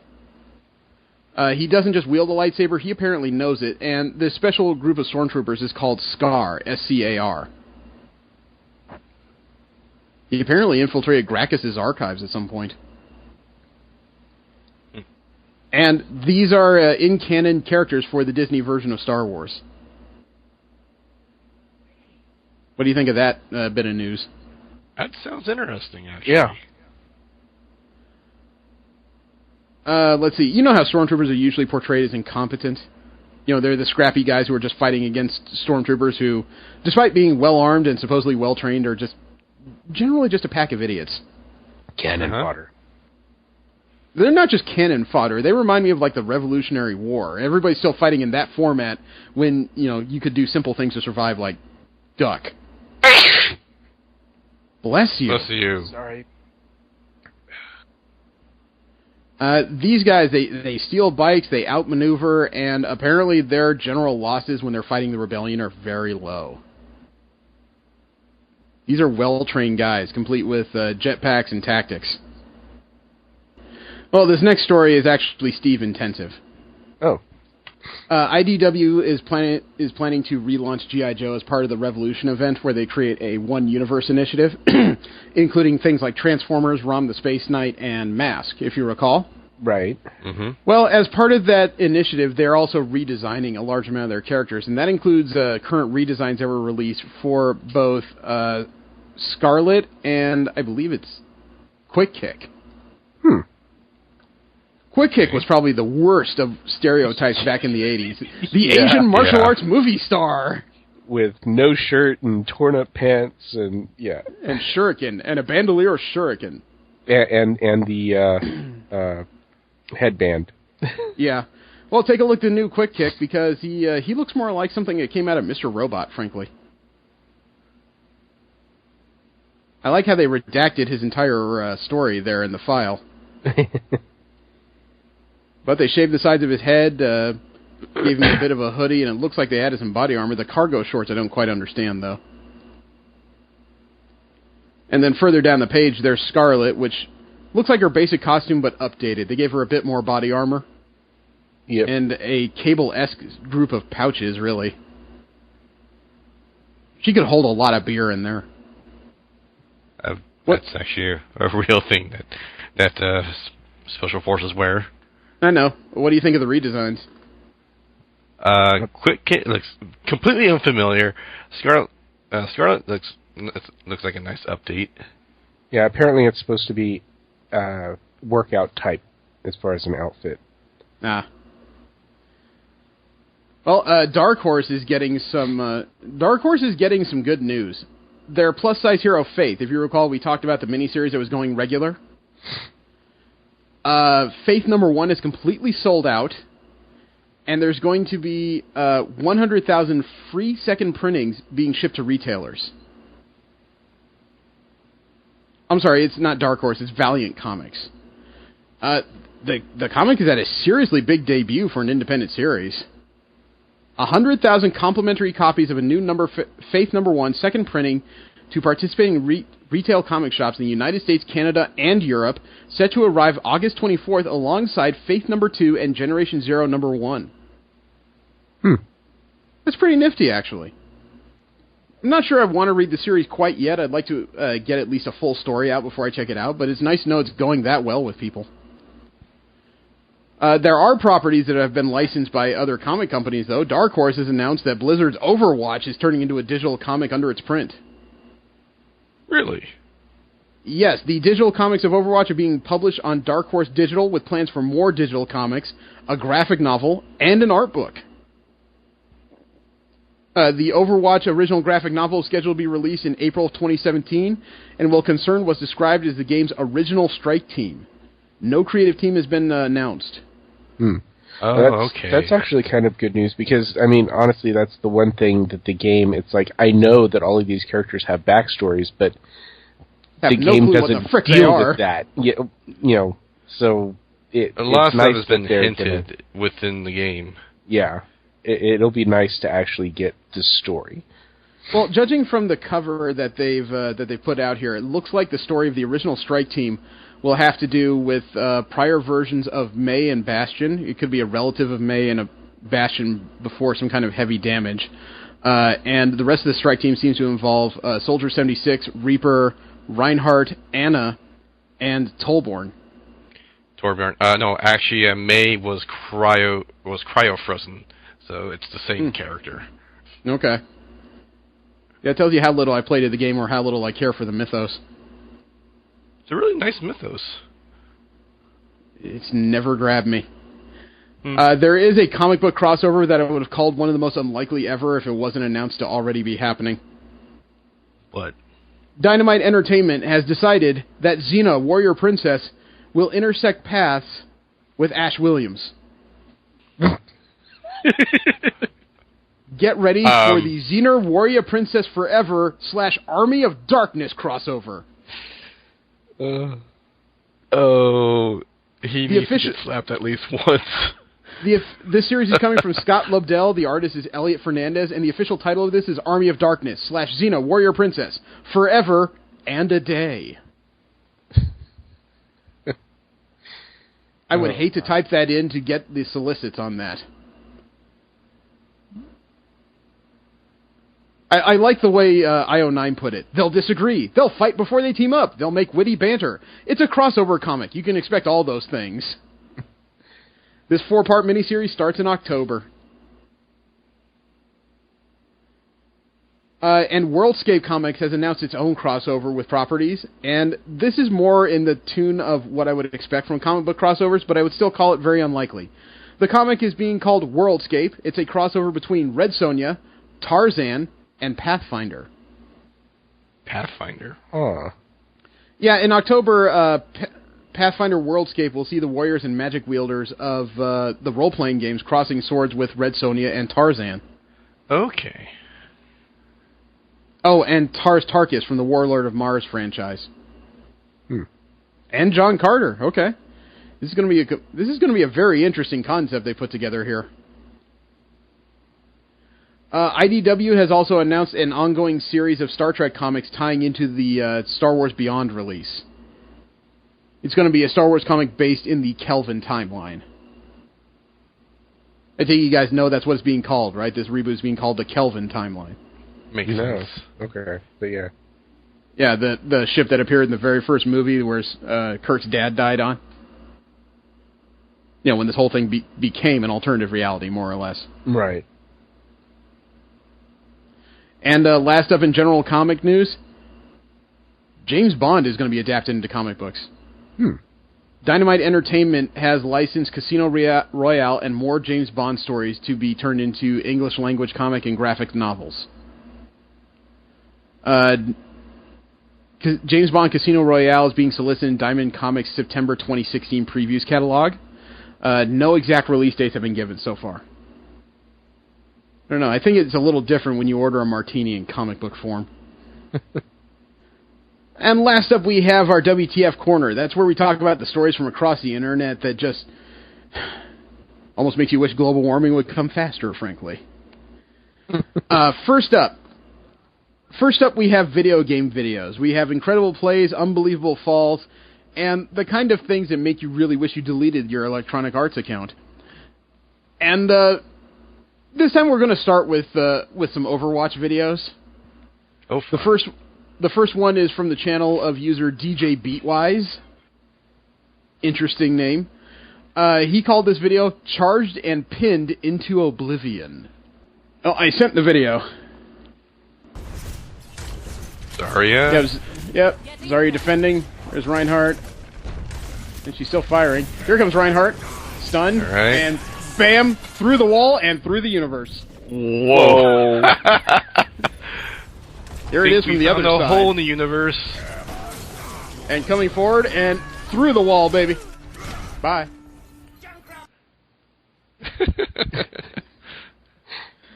That's when you know a character's a little too overpowered when he slams you through the architecture.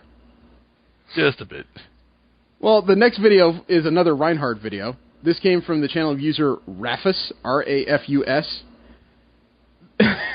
This one was one of those ones that when you click on the title, you got to find out what they're talking about. He titled this video, Reinhardt Goes Full Anime.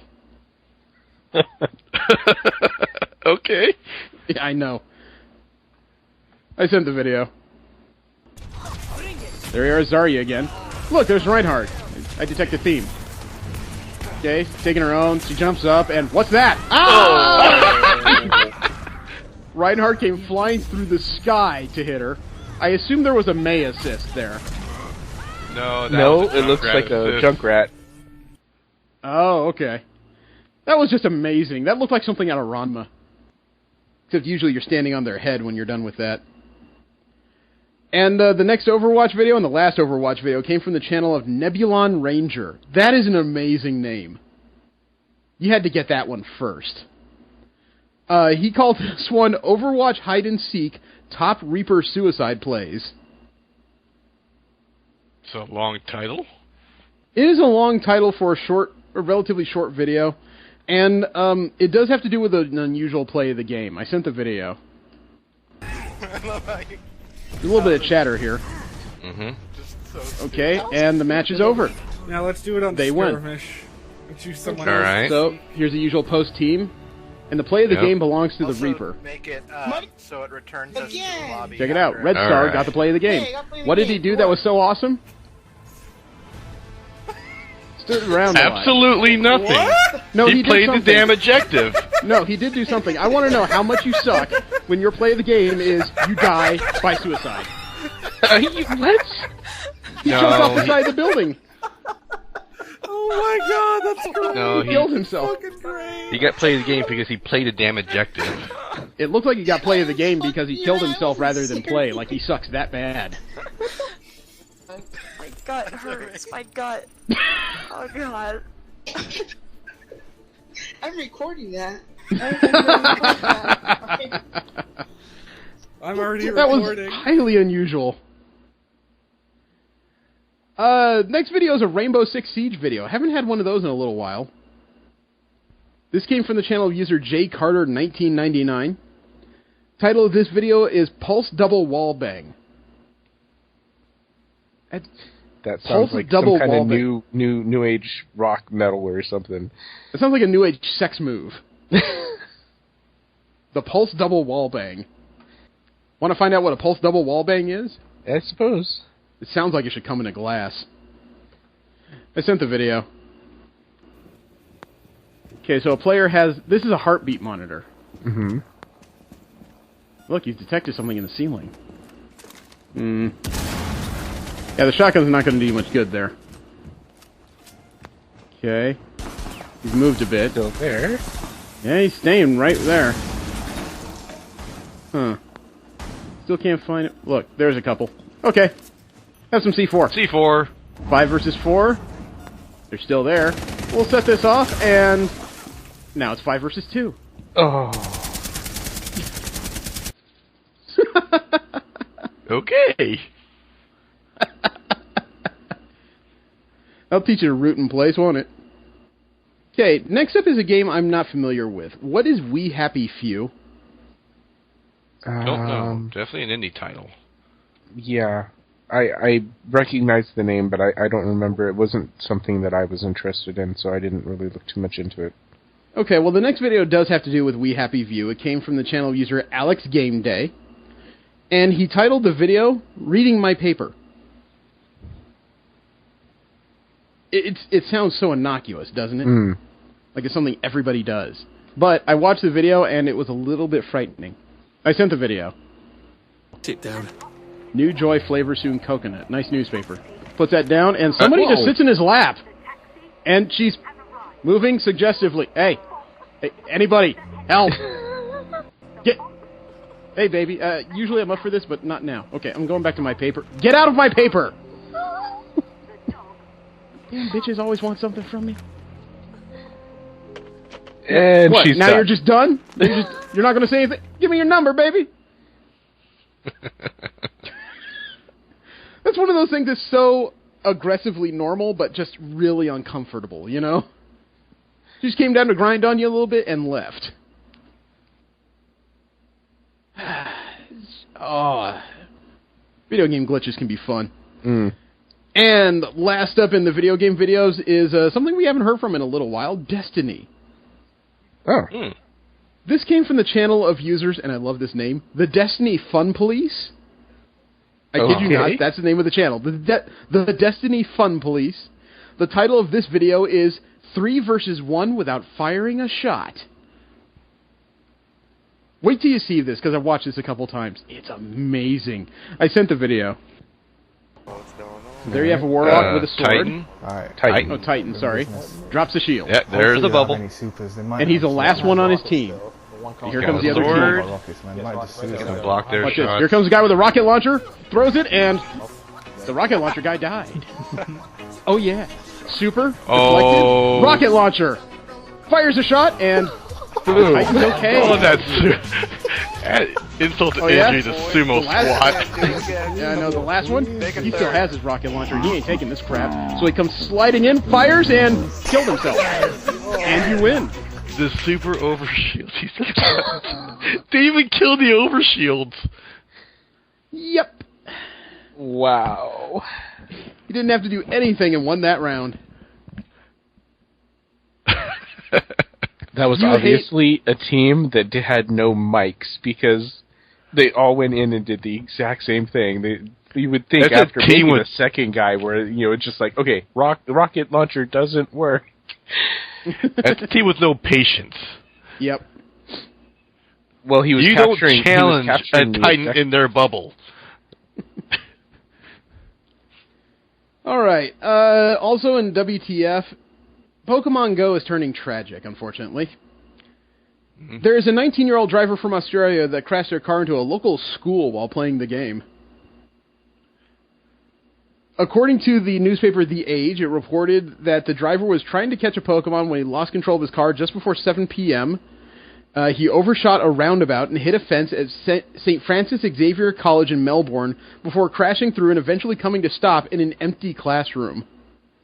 No one was injured, and the police representative even put a spin on it by saying that the driver, quote, did not level up nor collect any stardust or candies, only debris from the crash. Any Pokeballs, eggs, or potions the driver may have had remaining only attracted police, leaving the wild Pokemon for another day, unquote. Don't play while driving. I'm more impressed that the police completely trolled this poor kid. They did, man. They came up with every phrase that made this as insulting as possible. Yeah. Let alone, the kid doesn't understand how lucky he is. He drove his car into St. Francis Xavier College. He could have had his mind completely wiped.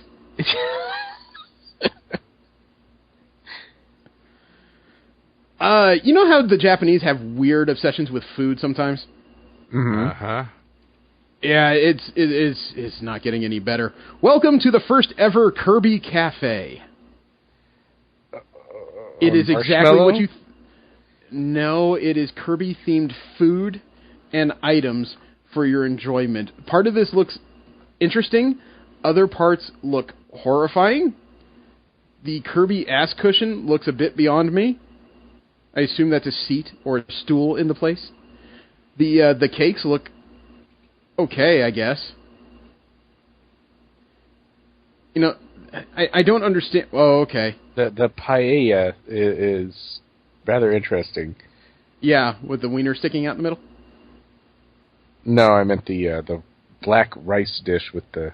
Oh, the star. The star. Okay. Yeah, I could see where people would find this interesting. It's not for me. However, I do give them props on the layered drink they put up there. That's really colorful. Mm-hmm.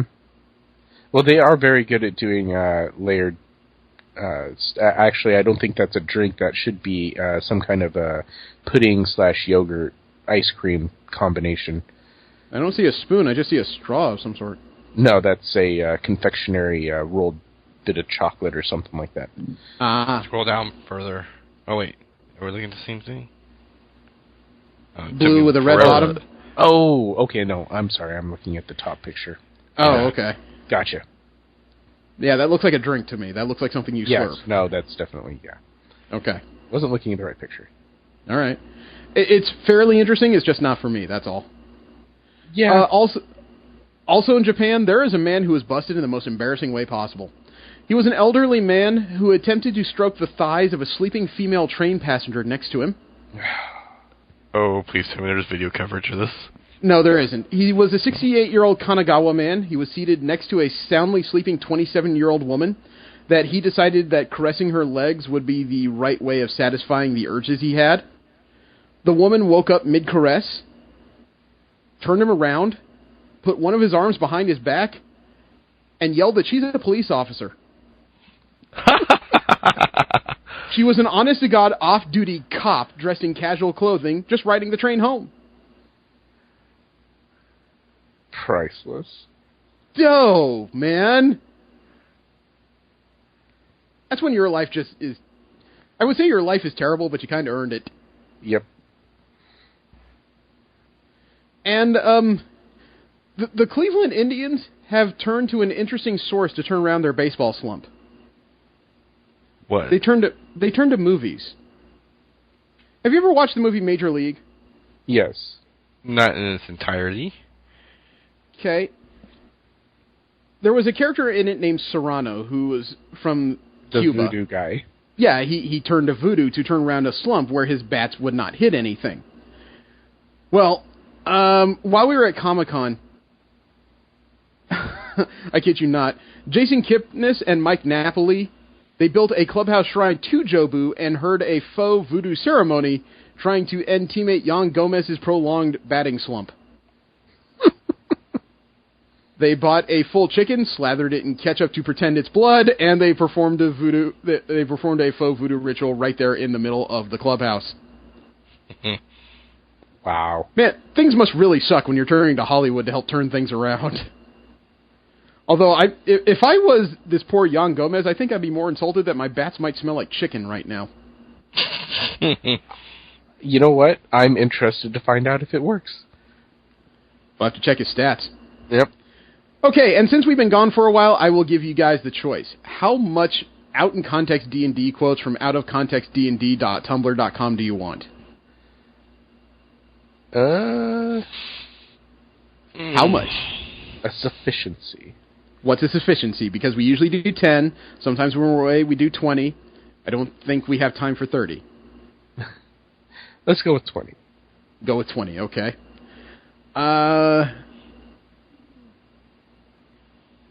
Okay. A druid talking to the GM. I cast Healing Word on the bard. What's the range on that? 60 feet. I've been teaching him to project. Really cast from the diaphragm.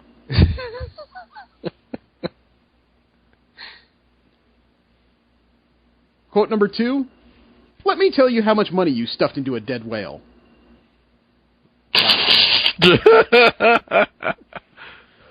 What the blue hell, man? Okay, that almost sounded like a pun. I didn't mean it, but... quote number 3. It's not necromancy if they're only mostly dead. Oh, props for using a Princess Bride concept. To which I'm sure most of the table just went, what? The next one is from a half-elf rogue who shows a 20-foot drop. I'm sorry, a half-elf rogue who's staring at a 20-foot drop. Well, I've already jumped off the bridge once and lived. Might as well do it again if I have to. Okay. There's a certain amount of logic to that. Yeah. This is a DM who was talking to somebody who may not have understood the concept of what he was doing. Just so you know, he came to, you punched a devilish mastiff out of existence and shouted, "We're good people!"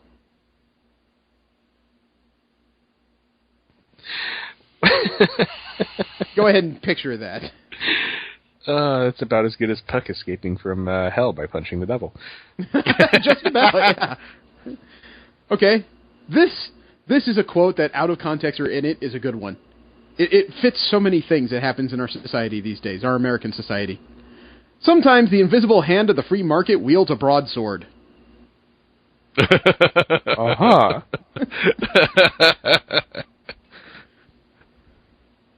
How about this one? I have a plan. First, I need the four of you to stand at a point in this pentagram I drew in chicken blood. Wow. That's when everybody drew swords and killed the conjurer. Okay, the next quote can only be a bard. I unsheath my bagpipes. Yep. That sounds like Scottish porn. He must have been a skald. The next one is either a DM or a frustrated player staring at another. No, the rocks aren't shaped like sheep. The sheep are all shaped like rocks.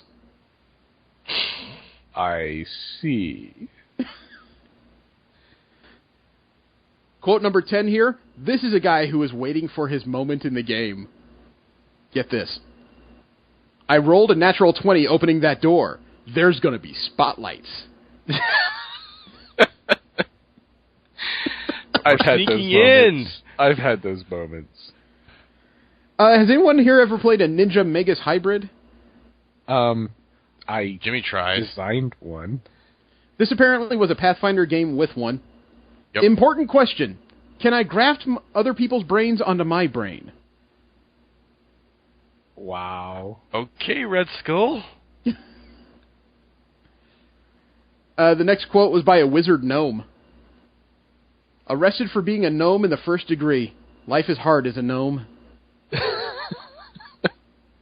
And to add further insult to that was a two-part quote, because right after that, a high elf sorceress said, "It's a gnome life for me." Wow. I don't quite know where the next one comes from. It had to be a modern game of some sort, because the quote simply says, "I can't channel through the microwave."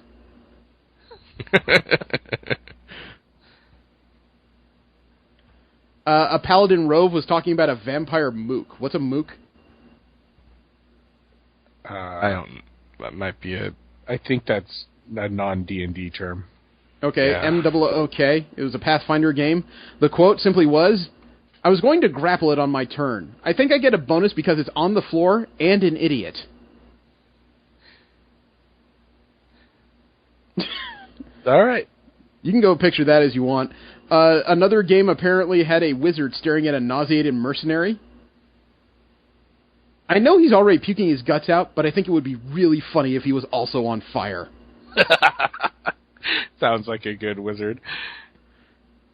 The next one has no explanation as to what game it came from or what character said it, but it requires a little bit of explanation. That is a panther harness. It does not work on elves. Uh-huh. Sounds like Pathfinder.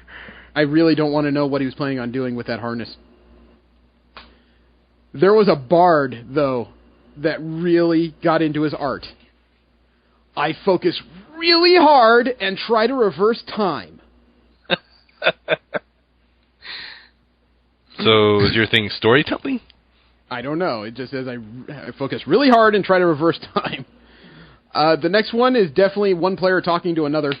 Wipe your feet before talking to people, Henry. Hardcore Henry.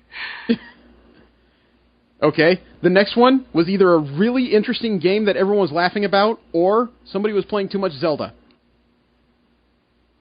Roll a will save to ignore the chicken.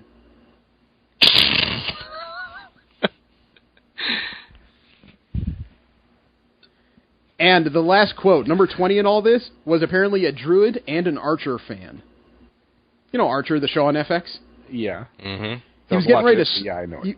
Apparently, before he summoned something, he summoned giant ants that won the battle, and he said out loud, "Do you want ants? Because I'm how you get ants!" Holy crap, man. Props on working in the obscure. The subject this week is Stormwatch 137 through 142 from the original run of the Wildstorm comic written by Warren Ellis.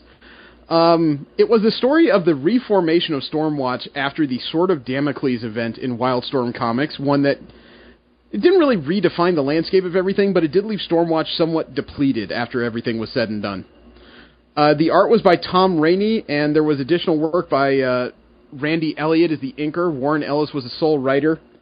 And I had really forgotten how much Warren Ellis likes political thrillers. The story had a really bizarre but interesting flow to it. Especially since it starts with one person mangling, apparently, a number of other people for the sake of his own entertainment. And all of Stormwatch is coming back from the funeral of, I want to say, Damocles and the Despot. Well, it was Flashpoint that died. Yeah, well, Flashpoint was working for Gamora, the people that kidnapped him and the rest of Stormwatch Prime and interrogated him heavily. Apparently, he turned turncoat during that point.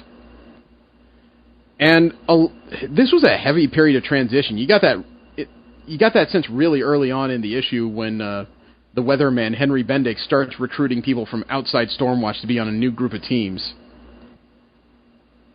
And Jenny Sparks, I remember her, the spirit of the 20th century. I remembered she was ornery. I didn't remember she was that ornery. Yeah. She was not interested. No, and she doesn't follow orders worth a damn. This group of series was what introduced characters like the Rose Tattoo, Jenny Sparks, and Jack Hawksmoor, who later became mainstays in both Wildstorm and DC. With the exception of Rose Tattoo, I guess. Man, Hawksmoor looks unnaturally normal for everything he gets stuck in, let alone what's been stuck in him, really. He looks like a Constantine ripoff, actually, now that I take a good look at him. His power set was very unique, but not very practical.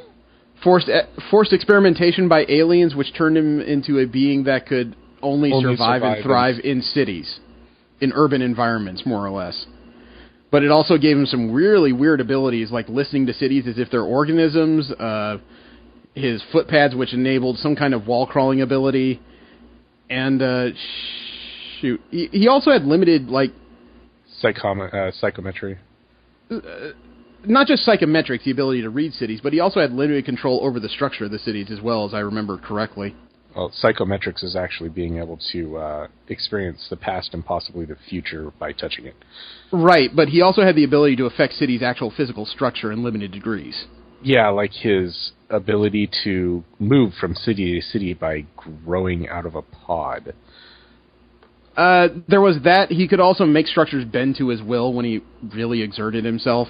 The fact that cities would lessen their gravity for him at certain points so he could hop from roof to roof.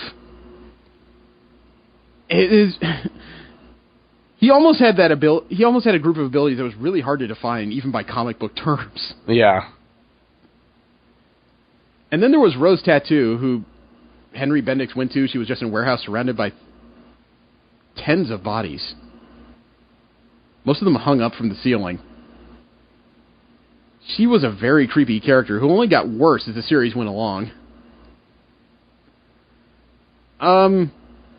I did like most of the redesigns they had. There was something about the post-Despot, pre-Damocles era Wildstorm, who, while they were interesting heroes, were not the best designs that could have come about. You know, Fahrenheit's head fins has long bothered me. It almost looks like that thing was just meant to be ripped off her head at the first opportunity. I don't even remember most of the characters from the post-Despot era. I was kind of surprised how many I visually recognized, but I don't know any of their names. I remembered all their names except for the plasma guy, the Irishman. I couldn't remember his code name, and I still can't. Hellstrike? Hellstrike, thank you. No, I'm not talking about the main ones that stayed. I'm talking about the ones that were dismissed. Oh, I think the only one I really recognized was, I think Cannon was there, kind of front and center. Oh, yeah, because he'd been there since the beginning of Stormwatch. He'd actually developed into a pretty good team leader, but now most of the characters that have been gone are being reintroduced. battalion was demoted to training officer, which sounds like a bad demotion when you're the field leader, suddenly you're the training officer, except the guy he's replacing was Backlash. Right. Who is a guy who I've not seen at all since Wildstorm was introduced into the DC universe. I would have thought Backlash would have been something they'd pick up. Yeah.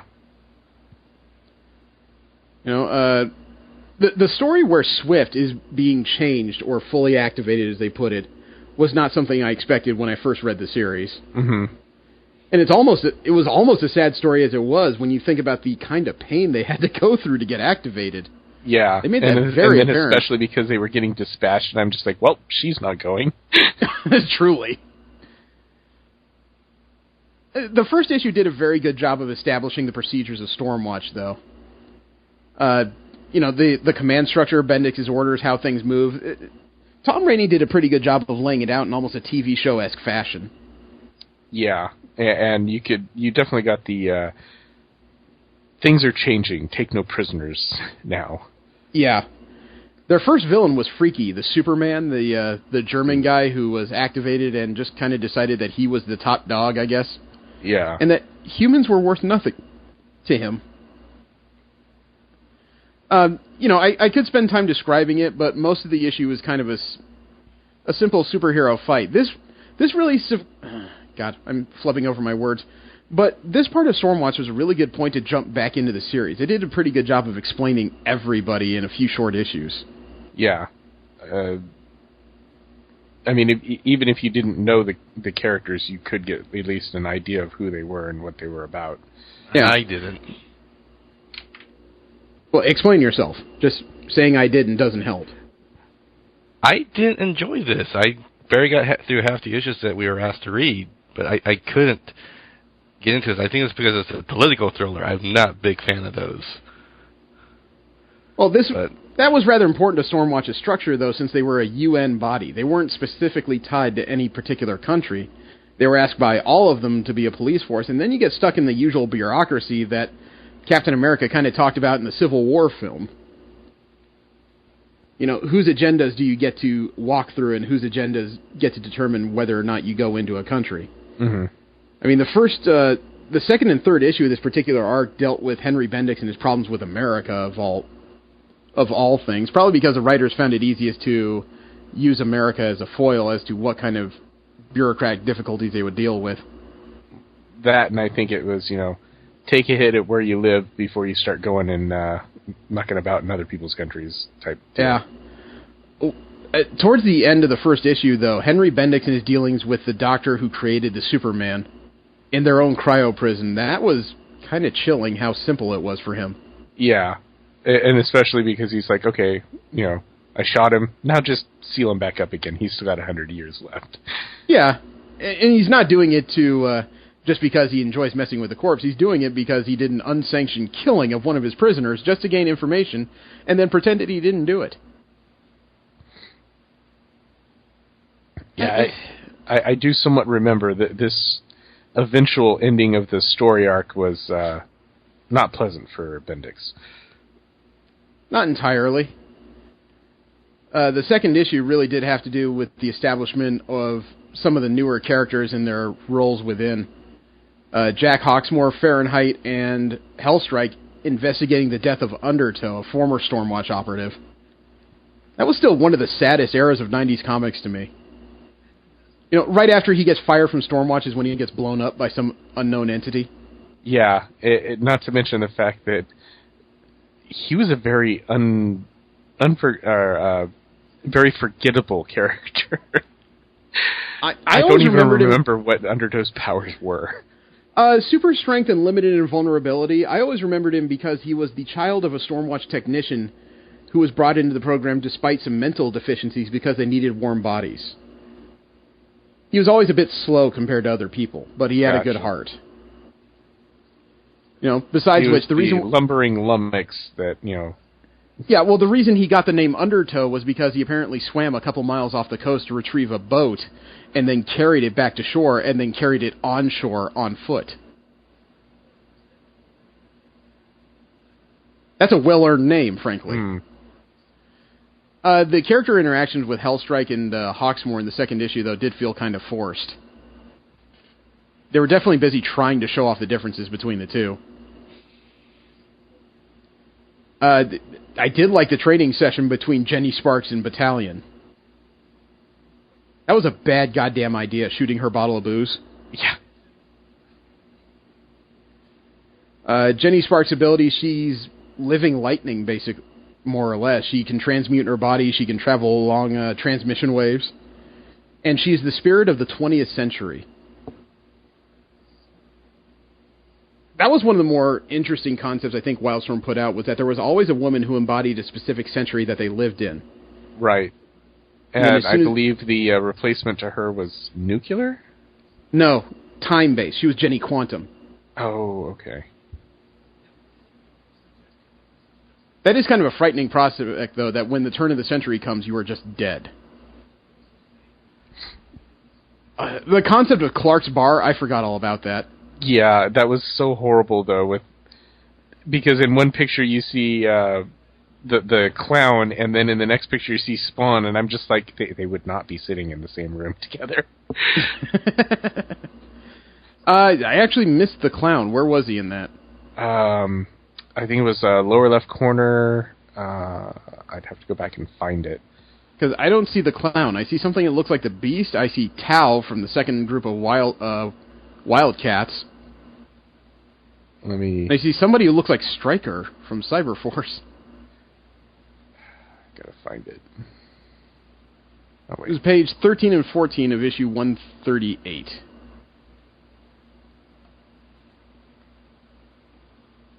Yeah, I didn't see the clown at all.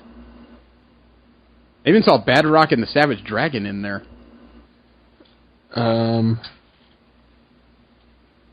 Okay, there's Spawn, and then they're still in the bar. Oh no. Okay, wait. I see Mr. Majestic, and I believe that's the Midnighter.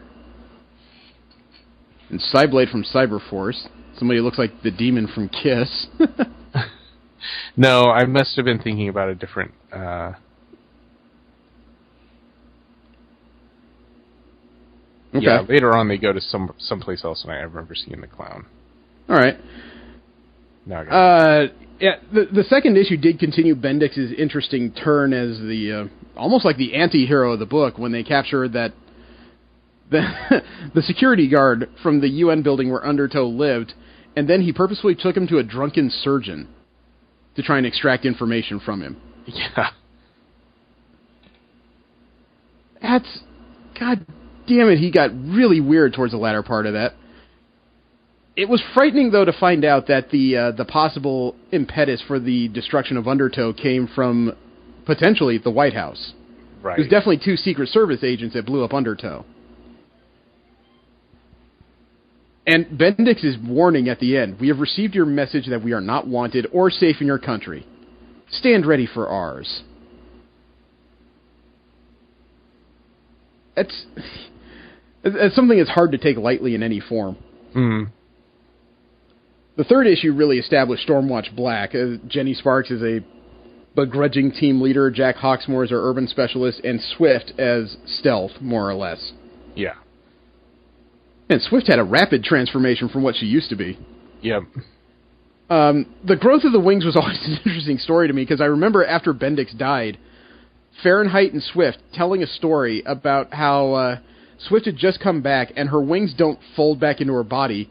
They drop off, and then they melt into this liquid. That's how they go away. Right. And then there was a story about how 2 guards came to their room looking for them, and Fahrenheit's trying to keep them busy, while Swift is in the bathroom running her wings underwater to try and make them melt faster. I will never forget that image. That is just... Even though they never showed how that happened, that is locked in my goddamn skull. Okay, I found the clown. It was actually right in the very first issue when he goes to the bar with to pick up Rose Tattoo. Oh, okay. So that was something else Mixing entirely up 2 different. images, yep. That's when he went to pick up Jenny Sparks. Or, yes. Yeah, not Rose Tattoo. Yeah, Jenny Sparks. The third issue was another investigation story that had to do with the interesting use of superhumans by one city's police department to try and suppress I guess you could say, change overall. Yeah, honestly, I'm actually a little bit shocked at how relevant it is right now. That's what hit me, because I'm staring at this, and this story, even though it's 20 years old, is really, it feels like it's playing out in today's headlines. You know, with the police there being, let's not sent specifically to suppress certain groups, but they're definitely targeting disproportionately minorities and political groups just to try and keep things at status quo. Mm-hmm. Which, like you said, it's surprisingly relevant. And Stormwatch Black's entire job was to take the extra superhumans and put them in cryo-prison, which, again, there's no due process here. This is just what Weatherman decides is good for the planet. Right. Which is still amazingly relevant compared to what people would like to do to certain parties. The following issue, Stormwatch Prime investigating the downing of an airplane. Again, a 20-year-old story with current headlines. Mm-hmm. And let alone the mutagen that was released from it was just freaking scary. Yeah, that was the Gen Factor. The Gen Factor derivative. Yeah. Which was purchased by the fictional island country of Gamorra from the U.S. government because they ran out after the Damocles incident. And then the scapegoating and the political wrangling that goes on is just... It's too plausible. Yeah. It's something you could completely understand happening in today's societies. I had forgotten, though, that Gamorra was replaced for a while by Jan Cole, or John Colt, a member of Team 1. Yeah. Actually, this particular issue, what was it, number 140, seemed like it could have been an episode of Doctor Who. In a way, yeah. The mutagen, the strange goings-on, the weird flesh layer in the church. Yeah, oh god, that was creepy. Ah, god damn. Yeah, I know. It's one of those cases where as you read it, I guess my mind is just so center-brained, I could almost smell how horrible that would be. And then when everything is said and done, there was 233 dead because of the plane, so Bendix, and the town obviously leveled because of the mutagen, so Bendix sends in Stormwatch Red, Flint and Fahrenheit to destroy the appropriate number of buildings, and Rose Tattoo, specifically to kill 233 individuals, no more, no less. It was a very... Eye for an eye. Direct response, yeah. Yeah, and one that no government would allow. He initiated the Quiet Door Protocol. He jammed all of Gamorra's satellites and turned off every recording device in the Stormwatch satellite base. I think that's a moment in this issue where you definitely got the feeling that Weatherman was just running his own agenda. He wasn't really beholden to anybody anymore. Mm-hmm. 141 had to do with Synergy, an activator, somebody who could find people and activate latent superhuman abilities. And her job is trying to find new members of Stormwatch. Which I guess is almost ironic, because during Warren Ellis' entire run, as far as I know, no new Stormwatch members were really brought in.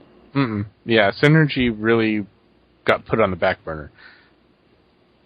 Oh, I wouldn't say put on the back burner. It's just there was no story involving new seedlings coming into Stormwatch during this entire period. Right. So apparently her job was really difficult during this period. The story of a rogue activator was something that really didn't play out until the end of Warren Ellis' run with the High and his people. I can't remember what he called his group, or if he called them anything at all. Yeah, no, that was probably the epitome of Stormwatch to me. It's definitely the period that most people refer to when you talk about the run. They did a good job of keeping it, keeping the character personal, relatable, in the fact that she was working so hard she barely saw her boyfriend, even though they had the benefit of a global teleportation system. Mm-hmm. I kind of felt for her. No longer on active duty. Not technically, no. Even though I believe before Bendix returned, I think Synergy was running Stormwatch. Yes. As the Weatherman. Yes. Then Bendix returned, went insane, and then it was Battalion's job as Weatherman. If I have my timeline correct. It sounds right. And the last issue that we read, 142, that was creepy as hell with the triplets, the conjoined triplets with major telekinetic abilities leveling Tokyo. Yeah. It's like something out of a Godzilla movie, frankly. Uh-huh. Although with as much carnage as they were willing to show before, they really did not show victims in this. No, they really did a bad job at showing, you're right, human collateral damage. I don't know if that's because they controlled it that well, or if because it was just a case of too much to draw for Tom Rainey. Yeah. Because I will admit, his art style is not one of my favorite things about this. Mm-mm.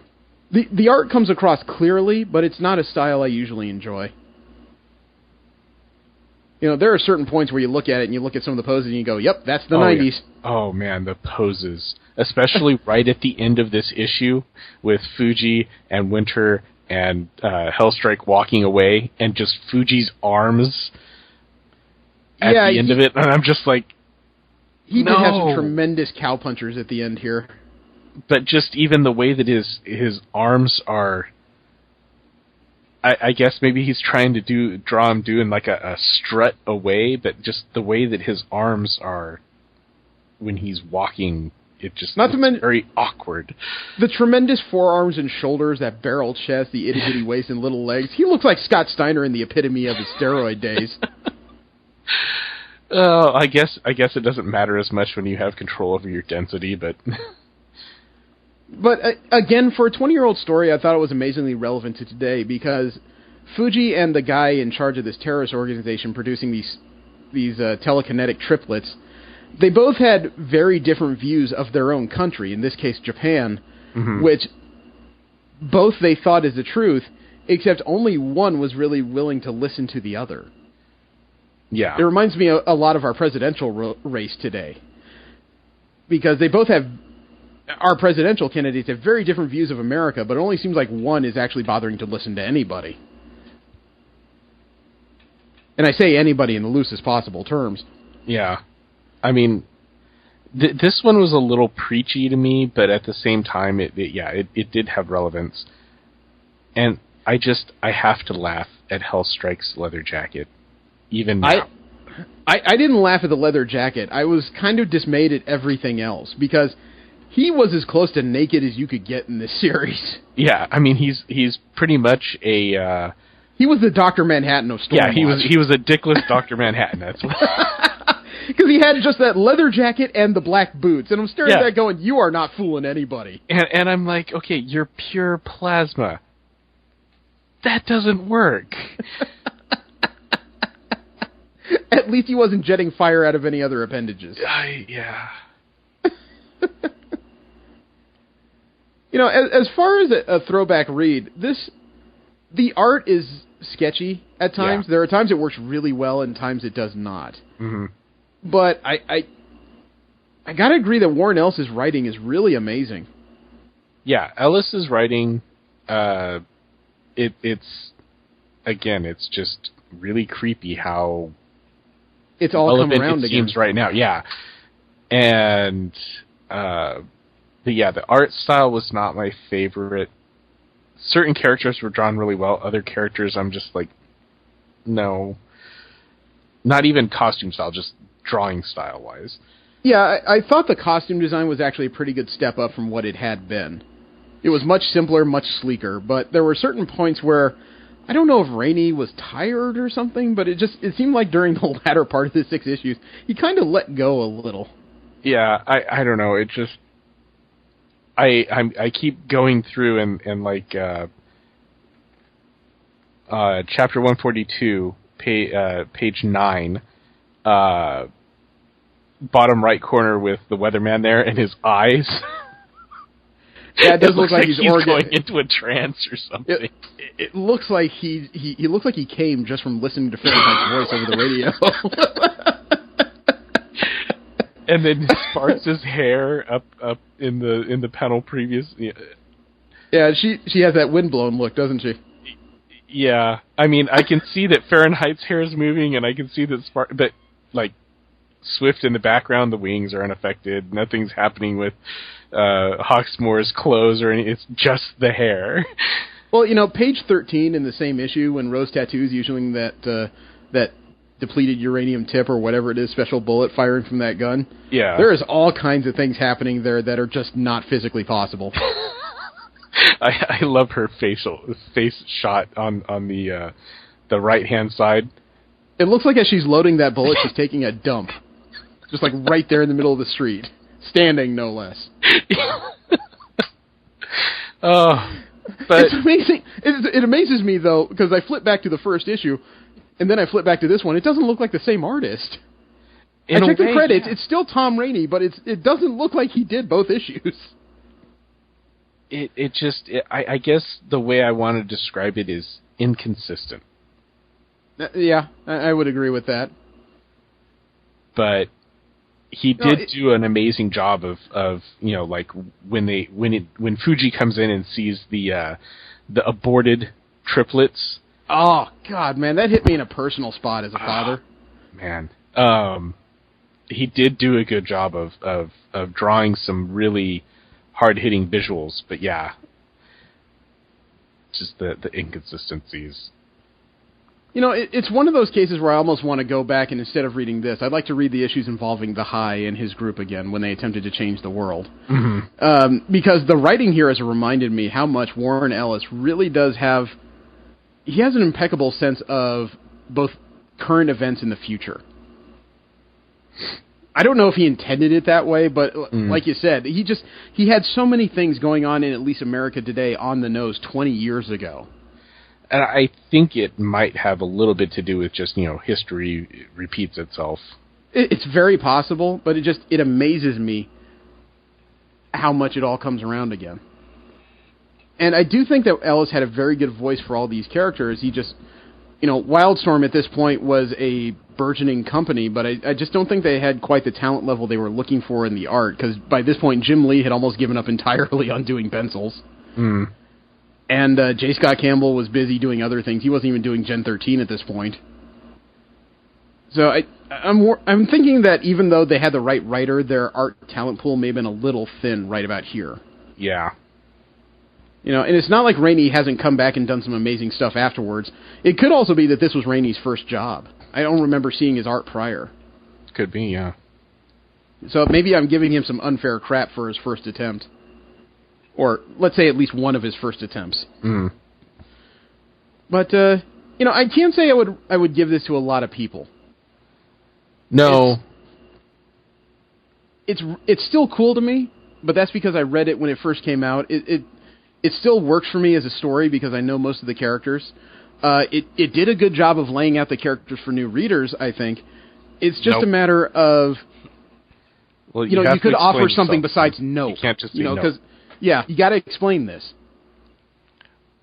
I went here with zero knowledge of what all these characters were, and I still couldn't get past... I don't think the writing is as good as you guys say it is, but I don't know. I felt this... I felt it showed... The nice aspect of this series shows greatly.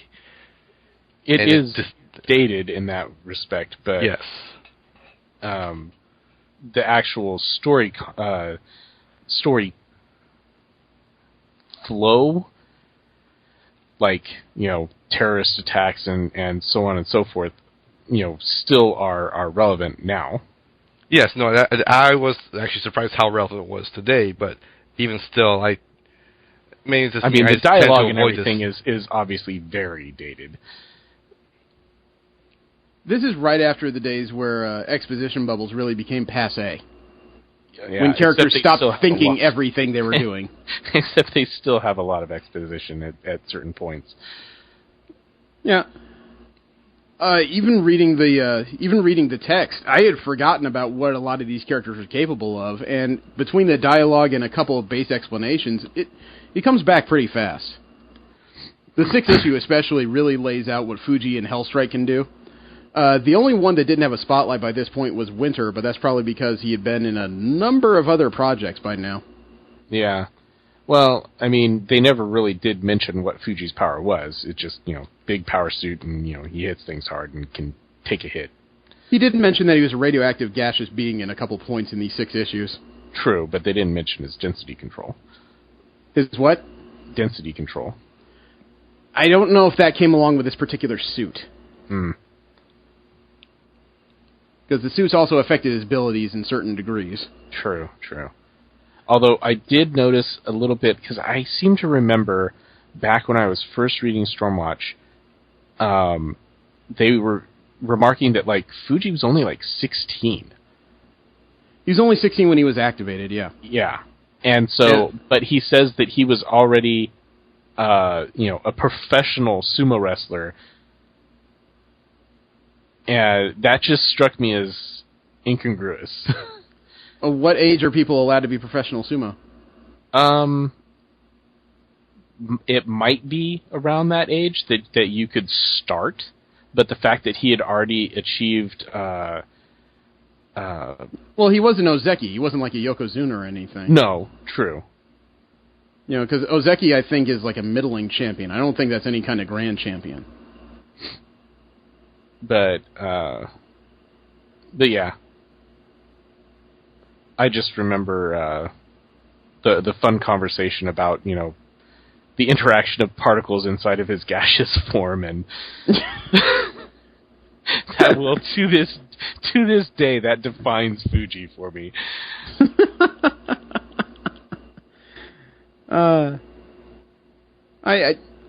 This was a good turning point for Stormwatch. It's not the pinnacle of their storytelling. Yeah, no. But this was the point where they started to become more relevant, I think, to Wildstorm at whole, as well as a lot of comic readers started to sit up and actually pay attention to it. And yeah, Stormwatch before this was a rough read.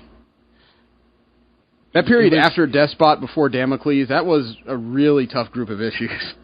Yeah, I almost felt like they were being outdone by Youngblood, and that's kind of saying something. I think you're right. They were definitely being outdone by Wildcats at that point. Mm-hmm. Not to mention Backlash and his motley crew, before they were called Wildcore. Yeah. I actually didn't really like them as much once they became Wildcore. Not many people did. That's probably why it ended after 12. Yeah. But, you know, it was interesting. It's not something I would give to a lot of people. No. It was good for my own sake. It definitely, in my opinion, was a lot easier to read than, say, Wetworks. Yeah, but this became the groundwork. The group of superheroes you're looking at became the eventual groundwork for what became the Authority, and that was a game changer in comic books. I didn't like the Authority as much, but yeah. I liked the Authority because it was a very different form of team's comic book storytelling than everything else. Just about every other group you could mention, including like the Avengers, the Justice League, the Teen Titans, the X-Men, they were all about defending the world, whereas the Authority was all about shaping the world. Mm-hmm.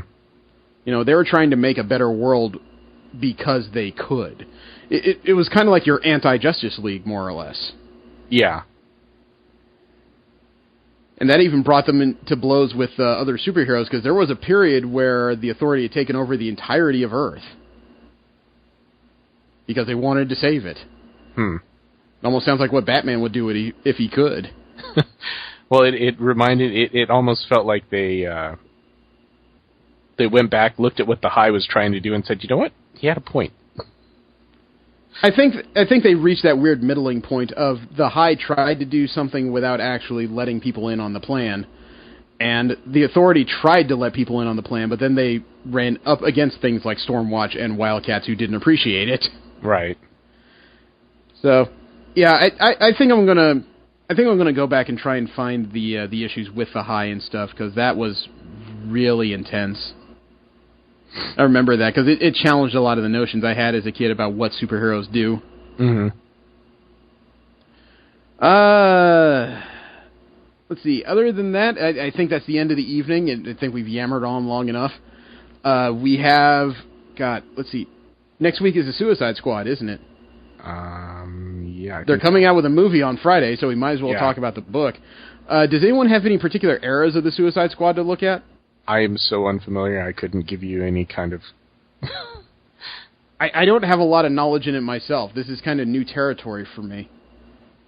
Have they been well known for any particular runs?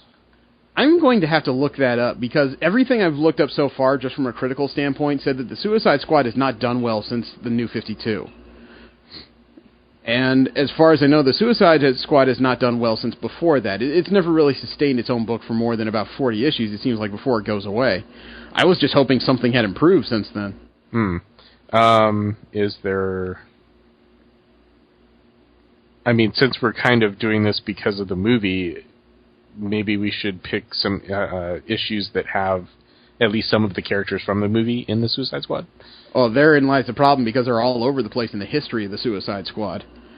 I mean, it sounds like the best place to pick it up might be from Rebirth, because since the Rebirth, they've tried to stylize most of the characters after their movie incarnations in the hope of some kind of tie-in.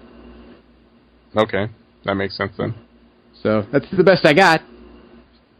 Anybody else got anything? Nope. All right. So next week it is the Suicide Squad. Thank you very much for tuning in. I invite you to roll with us again next week. Have a great one. I am Jeremy. Steve. And Jesse. Don't jerk and drive. Enjoy. And there's one kid in Australia that'll never Pokemon Go and drive again. Yeah, that's because he's not going to have a license.